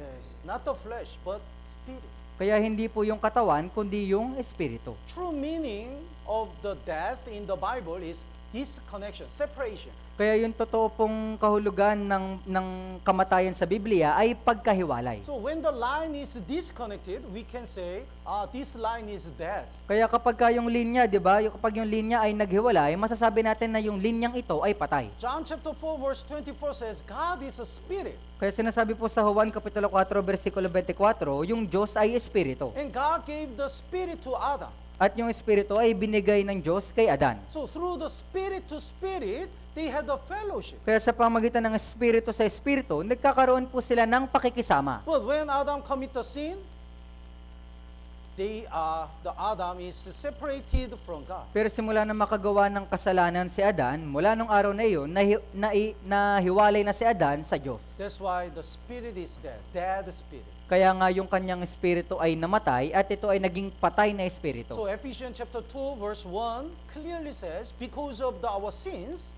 we have a dead spirit. Kaya malinaw po na sinasabi sa Efeso Kapitulo 2 versikulo 1 na dahil sa ating mga kasalanan, tayo ay patay. That's why no matter what we do with our flesh, it's just things done by flesh. Kaya nga kung ano man po yung ginagawa natin sa pamagitan ng ating katawan, ito ay ginawa natin sa pamagitan lamang ng katawan. It cannot reach it God doesn't accept our things. Kaya hindi po maaaring tanggapin ng Diyos yung ating mga ginagawa. Because we are separated from God because of our sin. Dahil tayo po ay naihiwalay sa Diyos dahil sa ating mga kasalanan. Isaiah chapter 59 verse 2. Basahin po natin ng sabay-sabay. 3, 2, 1.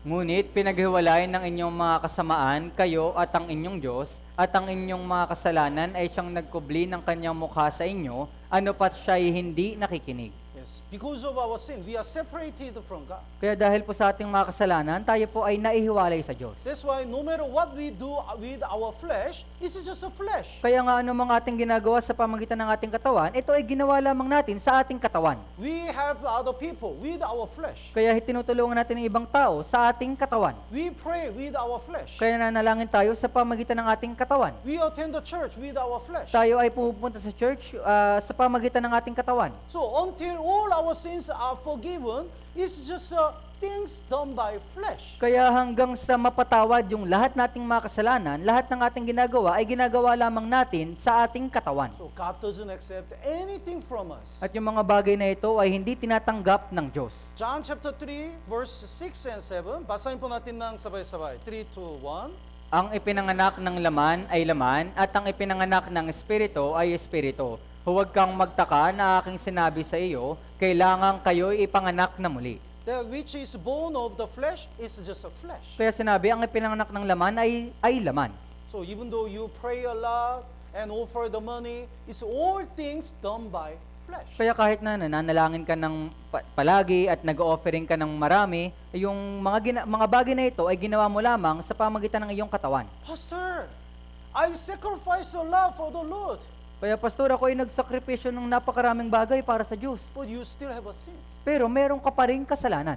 It means your spirit is still dead. Kaya ibig sabihin nito, yung espiritu mo ay patay pa rin. And whatever you did is done by flesh only. At anumang iyong ginagawa, ito ay ginawa mo lamang sa pamagitan ng iyong katawan. That's why Jesus said, unless one is born again, he cannot see the kingdom of God. Kaya nga sinabi po ni Jesucristo na malibang ang isang tao ipanganak na muli, ay hindi niya makikita ang kaharian ng Diyos. What does it mean, born again? Kaya ano po bang ibig sabihin na ipanganak na muli?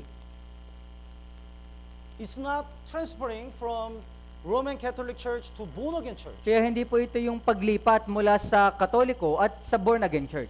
Not the born again doesn't mean our lifestyle is changing. Yung ipanganak na muli, hindi po nito ibig sabihin na magbabago yung ating pamumuhay. Pastor, I used to speak a bad word and smoke and drink, but now I stop. It's not being born again. Pastor, dati ako'y nagmumura, nagyoyosi at gumagawang kasalanan, pero ngayon huminto na ako. Hindi po ito yung ipanganak na muli. When we are born, we receive the physical life. Nang tayo po ay ipinanganak, natanggap po natin yung ating physical na buhay. Tama po ba? But our spirit is still dead. Pero yung ating espiritu ay patay pa rin. So when all our sins are forgiven before God and connected with God, our spirit is alive.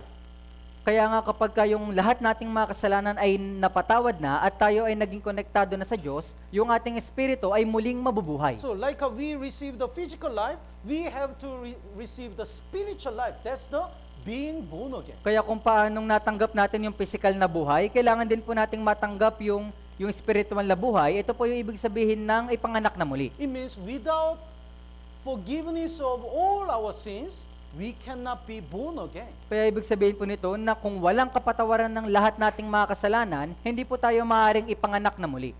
We cannot do anything by our flesh. Kaya wala po tayong anumang magagawa sa pamagitan ng ating katawan. So when all our sins are forgiven before God, we are connected with God spiritually. That time, our spirit is alive. Kaya kapag yung lahat nating mga kasalanan ay napatawad na at sa panahon na ito ay naging konektado na tayo sa Diyos at yung ating espiritu sa panahon na ito ay buhay na. That's the being born again. At ito po yung ibig sabihin ng ipanganak na muli. Matthew chapter 7 verse 19, basahin po natin ng sabay-sabay. 3, 2, 1. Bawat puno na hindi mabuti ang bunga ay 18, 3, 2, 1. Hindi maaaring mamunga ng masama ang mabuting puno at mamunga ng mabuti ang masamang puno. Here is a bad tree. Kaya nandito po yung masamang puno.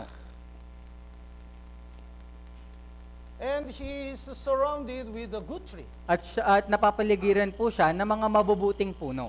So good tree is very natural to bear the good fruit because it's a good tree. Yung mabuting puno, natural lamang po na magkakaroon siya ng mga mabubuting bunga dahil siya po ay mabuting puno. Then when the bad tree look at this good tree, he also wants to bear the good fruits. Pero kapag titignan ng masamang puno yung mga mabubuting puno, ninanais din niya na magkaroon ng mabubuting bunga. So he does his best to bear the good fruit.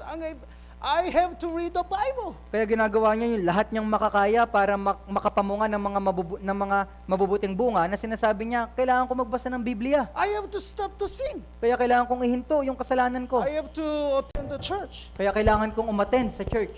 Even though he decided so many times, it's really, really hard because he's a bad tree. Kaya kahit na nakapagdesisyon na siya ng mga maraming panahon, maraming oras, napakahirap pa rin sa kanya na gawin ito dahil siya ay masamang puno. But when we get salvation and become the good tree, it's very natural to bear the good fruits. Pero pagkatapos po nating maligtas at maging katulad ng mabuting puno, natural na lamang po sa atin yung makapamunga ng mabuting mga bunga. So before doing something or offering something to God, we have to get salvation first. Kaya bago po tayo gumawa para sa Diyos o mag-offer ng anuman para sa Diyos, kailangan po muna nating maligtas. We have to be born again first. Kailangan po muna nating maipanganak na muli. We have to become the good tree first. Kailangan po muna nating maging mabuting puno. Naintindihan po? The Luke chapter 13, somebody asked to Jesus, are there a few who are saved? Kaya sa Lucas Kapitulo 13, sa tinanong po ng mga disipulo si Jesus, Panginoon, kakaunti ba ang maliligtas? Then Jesus said, strive to enter through the narrow gate. At sinabi ni Jesucristo, magsikap kayong pumasok sa makipot na pintuan. This is a very important lesson. Kaya ito po ay may napakahalagang aral. So, this man asked about salvation. Kaya ito pong tao na ito ay nagtanong siya patungkol sa kaligtasan. Then Jesus says, strive to enter through the narrow gate. At sinabi ni Jesucristo na magsikap kayong pumasok sa makipot na pintuan. So this narrow gate is the gate of salvation. At yung makipot na pintuan na ito po yung gate para po sa kaligtasan. So when we pass through the narrow gate, we can go to heaven. Kaya kapag tayo ay nakapasok sa makipot na pintuan, maaari tayong makapasok sa langit. After we pass through the narrow gate, we work for the Lord. Kaya pagkatapos po nating makapasok sa makipot na pintuan, tayo po ay lumalakad kasama ng Diyos. Depending on how much we work for the Lord, this called the Christian life. Depende sa kung paano po tayo lumakad kasama yung Diyos, ang tawag po dito ay buhay Kristiyano. We will get the reward in heaven. At tayo po ay makakatanggap ng reward doon po sa langit. So going to heaven is not related to our Christian life. Kaya yung pagpasok po sa langit, hindi po ito related sa ating buhay Kristiyano. Going to heaven related to whether we pass through the narrow gate or not. Yung pagpasok po doon sa langit ay konektado ito kung nakapasok ba tayo sa makipot na pintuan o hindi. Naintindihan po? Naintindihan po? Then, here, this man, he passed through the narrow gate, he got salvation, and immediately he died. Kaya kung ganoon, ito pong tao na ito ay nakapasok siya sa makipot na pintuan at kaagad siyang namatay. So he never attended church. Kaya hindi po siya naka-attend ng church. He never prayed. Hindi rin siya nanalangin. Can he go to heaven? Mapangakapunta ba siya sa langit? What do you think? Ano po sa tingin nyo? O hindi?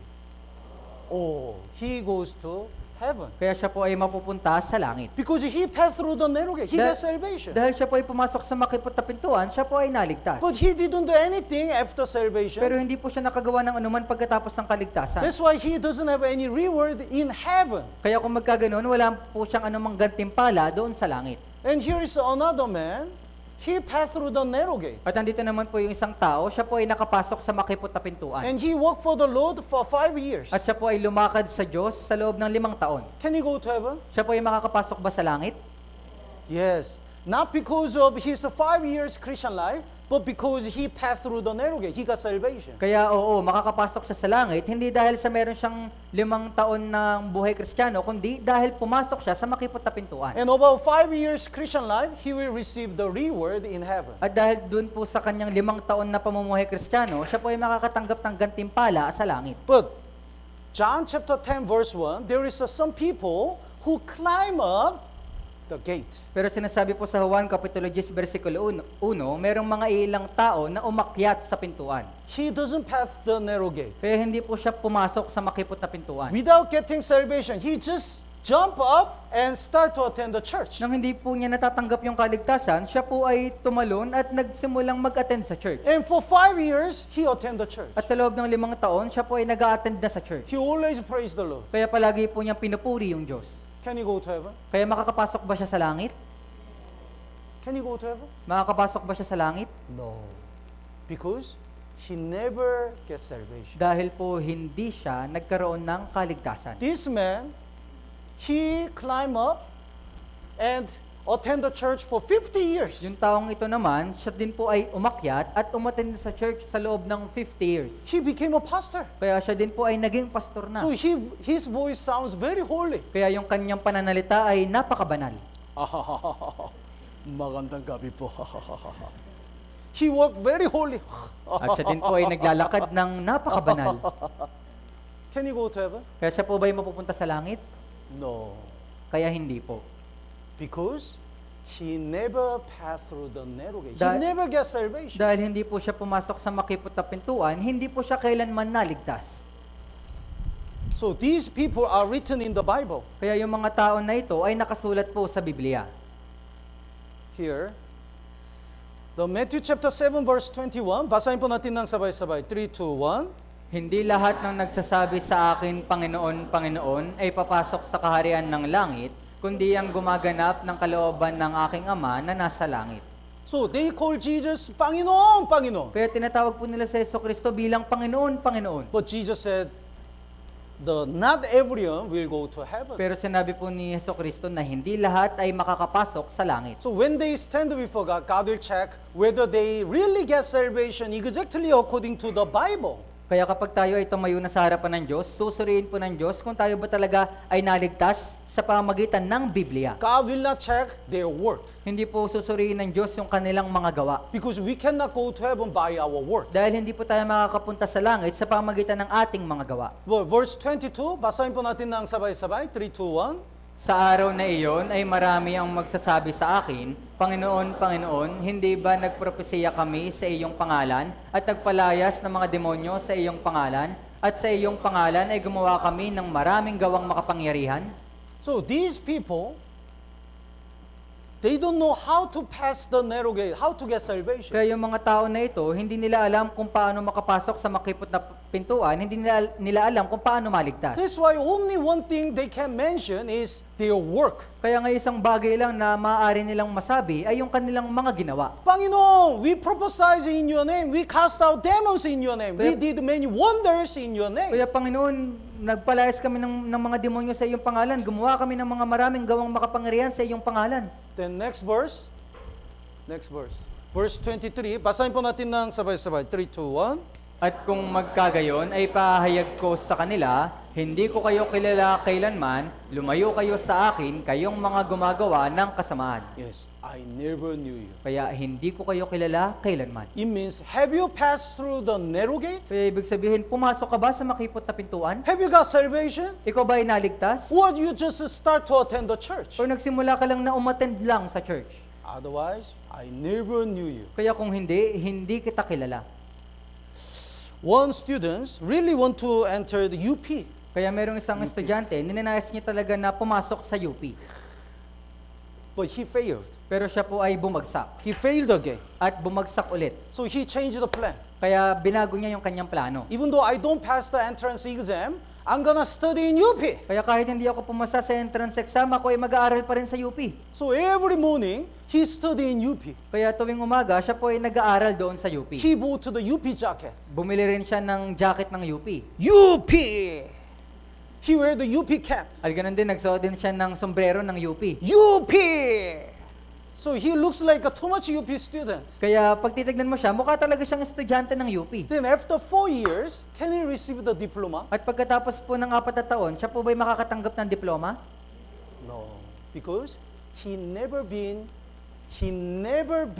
UP student. Kaya hindi po. Dahil kailanman, hindi po siya naging estudyante ng UP. He never passed the entrance exam. Hindi siya kailanman nakapasa doon sa entrance exam. So even though they work and work for 5 years, 10 years, 50 years, if they never get salvation, they cannot go to heaven. Kaya nga kahit po sila ay gumawa ng gumawa sa loob ng 5 taon, 10 taon o 50 years, hindi po sila maliligtas kung hindi sila pumasok sa makipot na pintuan.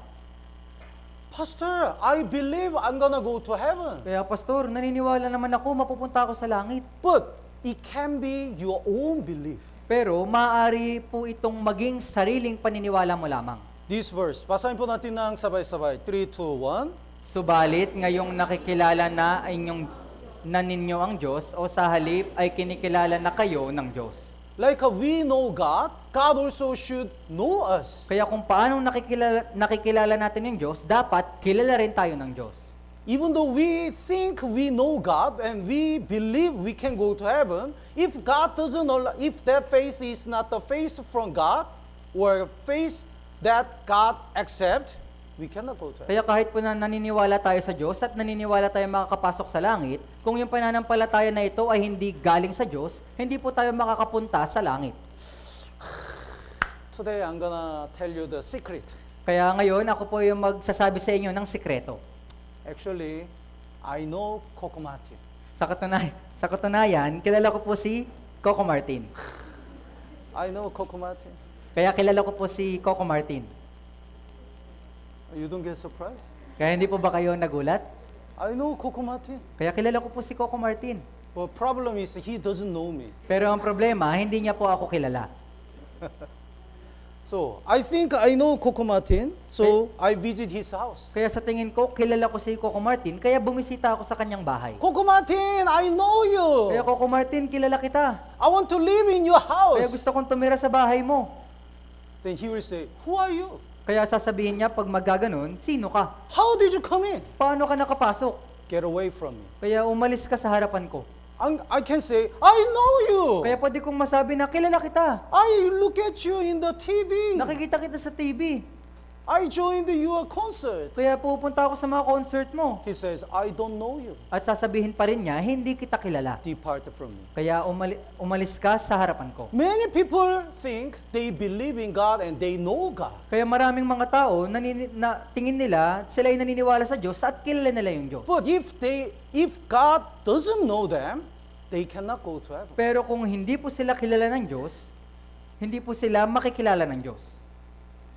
And in Matthew chapter 22, there is the wedding garment. At ganoon din po sa Mateo Kapitulo 22, mayroon po dito yung damit pangkasal. The verse 11 and 12, would you read? Ngunit nang pumasok ang hari upang tingnan ang mga panauhin, may nakita siya roong isang tao na hindi nakadamit pangkasal. Sinabi niya sa kanya, "Kaibigan, paano ka nakapasok dito na hindi nakadamit pangkasal?" Ngunit hindi siya nakapagsalita. So in Israel, when they have the wedding ceremony, in the gate, the host give the wedding garment. Kaya doon po sa Israel, kada meron pong ginaganap na kasalan, yung host po, nagbibigay po siya ng mga damit pangkasal. So whoever passed the gate, probably they receive the wedding garment. Kaya kung sino man po yung papasok doon sa pintuan, maaari sila po ay makakatanggap ng damit pangkasal. That's why all people wear the same wedding garment. Kaya nga lahat po ng mga tao, nakasuot po sila pare-parehas ng damit pangkasal. But when the king visited this wedding ceremony, only one person didn't wear the wedding garment. Pero nang binisita po nung hari yung kanya pong kasalan, meron po siyang isang tao nakita na hindi nakadamit pangkasal. What does it mean? Kaya ano pong ibig sabihin nito? He came in through another way. Kaya ibig sabihin, pumasok po siya mula sa ibang pintuan. That's why he didn't receive the wedding garment. Kaya nga hindi po niya natanggap yung damit pangkasal. Some people just, without salvation, they just start to attend the church. Yung ibang mga tao, nang hindi nila natatanggap yung kaligtasan, umaattend na lang sila sa church. Or, even though he received the wedding garment, he thought his clothes is better than wedding garment. O kaya naman kahit na natanggap niya yung damit pangkasal, iniisip niya na yung kanyang damit ay mas maganda kaysa sa damit pangkasal. Oh, my clothes is Nike. Ay, yung damit ko, ano to? Nike to eh. Much better. Mas maganda to. This clothes doesn't beautiful. Itong damit na ito, hindi naman maganda. Then, God already prepared the salvation. Kaya ibig sabihin, inihanda na po ng Diyos yung kaligtasan. But some people are very proud of their own works. Pero yung ibang mga tao, sila po ay nagmamalaki sa kanilang mga sariling gawa. So instead of the repent and believe the gospel, they insist, they try to go to heaven by their own works. Kaya sa halip na sila ay magsisi at manampalataya sa Ebanghelyo, sinusubukan nilang pumasok sa langit sa pamagitan ng kanilang sariling magawa. That's why they cannot get salvation. Kaya nga hindi po sila maligtas-ligtas. The Jesus clearly says they go to hell. Kaya sinasabi po ng malinaw ni Jesucristo na sila ay mapupunta sa impyerno. Verse 13, basahin po natin ng sabay-sabay, 3, 2, 1. Kaya't sinabi ng hari sa mga lingkod, gapusin ninyo ang mga paa at ang mga kamay niya at itapon ninyo siya sa kadiliman sa labas, doon ay ang pagtangis at ang pangangalit ng mga ngipin. Yes. So when we rely on our own righteousness, we cannot truly repent. Kaya kung tayo po ay magre-rely sa ating pong sariling kabanalan, hindi po tayo magkakaroon ng tunay na pagsisisi. And if our heart is proud, we don't change our way. At ganun din po, kung yung ating mga puso ay nagmamataas, hindi po natin babaguhin yung ating paraan.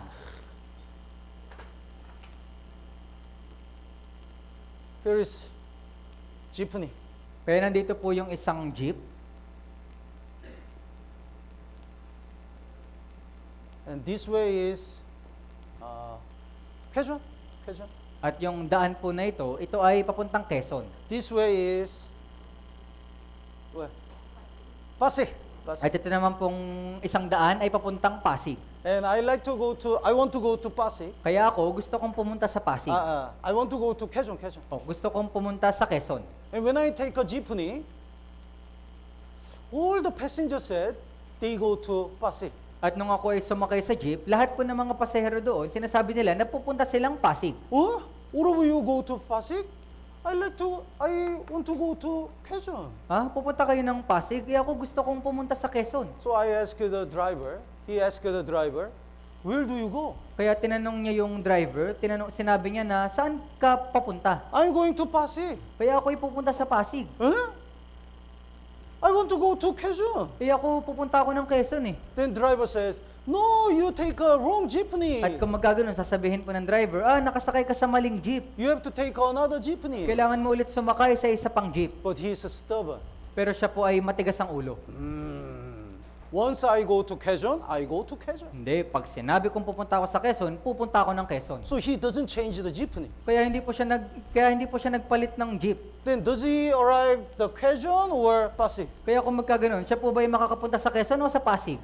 Pasig. Even though he insists he gonna go to Quezon, he arrived Pasig. Kahit na ipilit po niya na siya po ay pupunta sa Quezon, mapupunta pa rin siya sa Pasig. Some people are very proud and stubborn. Yung ibang mga tao, sila ay labis na nagmamataas at matitigas ang ulo. Even though they realize they are going to hell, they don't change the way. Kahit na napagtanto na nila na sila ay mapupunta sa impyerno, hindi pa rin nila binabago yung kanilang daan. Once I believe like this, I'm gonna believe until I die. Kaya kung ako ay naniniwala na sa bagay na ito, paniniwalaan ko ito hanggang mamatay ako. Then when they arrive, that will be the hell. Kaya kapag sila ay nakarating na, iyon po ay impyerno. And some people, why they don't truly repent is because they don't know how much terrible sinner they are. At yung ibang mga tao naman, kung bakit po sila hindi nagkakaroon ng tunay na pagsisisi, dahil hindi nila na iisip kung gaano sila kateribleng makasalanan. Basahin po natin ng sabay-sabay, 3, 2, 1. Hindi ako pumarito upang tawagin ang mga matuwid, kundi ang mga makasalanan tungo sa pagsisisi. Yes. So Jesus come to this world only to save sinners. Kaya si Jesucristo po pumunta dito sa sanlibutan para lamang iligtas yung mga makasalanan. It means when we truly realize we are terrible sinner and we cannot do anything, God will help us to get salvation. Kaya ibig sabihin po, kung nating naunawaan na tayo ay isang terribleng makasalanan at wala tayong anumang magagawa, tutulungan tayo ni Jesucristo na magkaroon ng kaligtasan. But if we think, why am I a sinner? Pero kung isipin natin na bakit ako naging makasalanan? Yes, everyone is a sinner. Lahat naman makasalanan eh. Everyone will go to hell. Lahat naman mapupunta sa impyerno. It means his heart is not ready. Kaya ibig sabihin yung kanyang puso ay hindi pa handa. When we truly realize we are terrible sinners who are going to hell, we don't do do anything but desiring to get salvation. Kaya kung ating pong maunawaan na tayo ay tribling makasalanan at wala tayong anumang magagawa papunta sa walang hanggang impyerno, ating pong nanaisin na magkaroon ng kaligtasan. Here is a sea. Kaya nandito po yung karagatan. And one man fall into the sea, he cannot swim. At meron pong isang tao dito na nahulog sa karagatan at hindi marunong lumangoy. He is drowning. At siya po ay nalulunod na. Then, even though he hold many things, he is ready to forsake everything because he is really dying. Kaya kapag sa ganitong sitwasyon, kahit na meron siyang maraming mga bagay na hawak sa kanyang kamay, hindi na po niya ito iniisip at gusto niyang itapon ito dahil lang sitwasyon niya ay mamamatay na siya. Cell phone is not important. Kaya yung cellphone, hindi na ito mahalaga. Because he is dying. Dahil siya ay mamamatay na. Money is not important. Ganon din yung pera, hindi na rin ito mahalaga. Holding the rope is most important. Kaya yung paghawak doon sa tali ay mas mahalaga. Tama po ba? When we really realize that we cannot do anything for our sin and we are going to hell, we don't desire any other thing. Kaya kung talagang mauunawaan natin ito na wala tayong anumang magagawa at mapupunta sa wala hanggang impyerno, hindi na po natin nanaisin yung iba pang mga bagay. Even though we give up everything in this world, we really desire to get salvation. Lord, I'm really going to hell. Kahit na isuko po natin lahat ng mga bagay dito sa sanlibutan, nanaisin lamang natin na maligtas na, Panginoon, gusto kong maligtas. This is a true repentance. Kaya ito po yung tunay na pagsisisi. But here is observer. Pero meron po dito isang tao, siya po ay observer. He just look at this man. Nakita lamang po niya yung taong ito. Oh, yes. All sinners are going to hell. Okay. Lahat pala ng makasalanan mapupunta sa impyerno. If I go to hell, maybe it's so scary. Kaya kung siguro mapupunta ako sa impyerno, nakakatakot siguro yun. Yes, everyone is a sinner. Lahat naman makasalanan. Okay. Yes, everyone will be judged. Okay, lahat mahuhukuman. So he is just thinking. At siya po ay, sa ganung paraan, siya po ay nag-iisip lamang. He never been here. Pero hindi niya naranasan yung bagay na to. That's why he's not serious. Kaya nga siya po ay hindi seryoso. He has a cell phone, money, and a notebook, laptop, and he's not ready to drop and take this rope. Kaya meron po siyang cellphone, meron po siyang laptop, meron siyang mga pera at hindi po siya handa na bitawan ito lahat at kunin yung tali. Because he's not serious. Dahil hindi naman po siya seryoso. If somebody asks, do you want to be saved? Yes, I'm saved. I want to be saved. But not serious. Kaya kung ibang tao tatanungin siya na gusto mo bang maligtas, sasagot siya na, oo, gusto ko maligtas, pero hindi siya seryoso. Because he's just observer. Dahil siya po ay isa lamang observer. But please remember, if we have a sin, we go to hell. Pero pakiusap, tandaan niyo po ito, na kung tayo ay may kasalanan, tayo ay mapupunta sa impyerno. Not other people. Kaya hindi po yung ibang tao. This is real.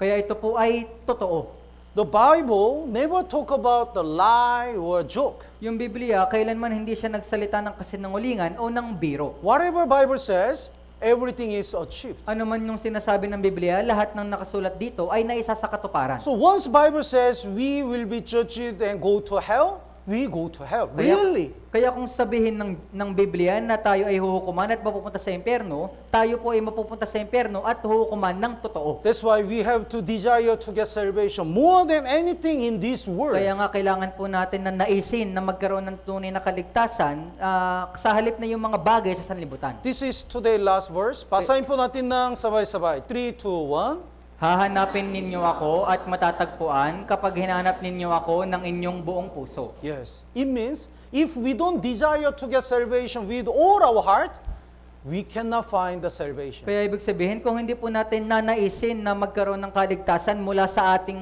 buong puso, hindi po tayo magkakaroon ng kaligtasan. So, do you believe isang Diyos na tunay? Kaya naniniwala po ba kayo sa nag-iisang Diyos na tunay? Yes, we already checked so many evidences. Kaya opo, nasuri na po natin yung napakaraming ebidensya. And today we study about repentance. At ganoon din po, pinag-aralan natin yung patungkol sa pagsisisi. If we don't believe the Bible, we are not afraid. Kaya kung hindi po tayo maniniwala sa Biblia, hindi tayo matatakot. And because of the worldly desire, some people don't truly repent. At dahil sa mga makasanlibutang pagnanasa, yung ibang mga tao, hindi sila nagsisisi. And some people try to go to heaven by their own righteousness. At yung ibang tao, sinusubukan nilang pumunta sa langit sa pamagitan ng kanilang sariling mga gawa. Some people are stubborn and arrogant. Yung iba naman ay matitigas ang ulo at mayayabang. And some people don't know how terrible sinner they are. At yung iba naman ay matitigas ang ulo at hindi nila alam kung gaano sila kateribleng makasalanan. That's why they cannot truly repent. Kaya nga hindi po sila nagkakaroon ng tunay na pagsisisi. Tomorrow, we will study about our sin. Kaya bukas, ating pong pag-aaralan yung patungkol sa ating kasalanan. So, I really hope and pray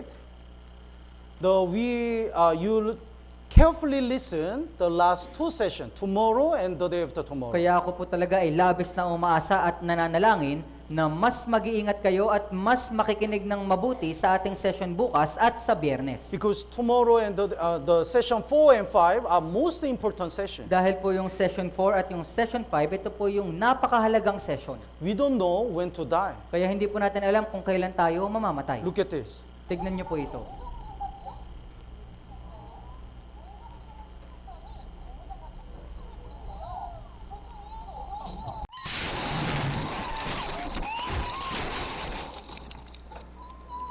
They just driving. Kaya sila po ay nagmamaneho lang. But suddenly it crashed. Pero nang biglaan may bumangga sa kanila. So we don't know when to die, and suddenly anytime and anywhere we can die. Kaya hindi po natin alam kung kailan tayo mamamatay at kahit nasaan tayo, anumang oras, maaari tayong mamatay. So before we are late, we truly repent and must get salvation. Kaya nga bago pa po mahuli ang lahat, kailangan po natin magsisi at magkaroon ng kaligtasan. Tama po ba?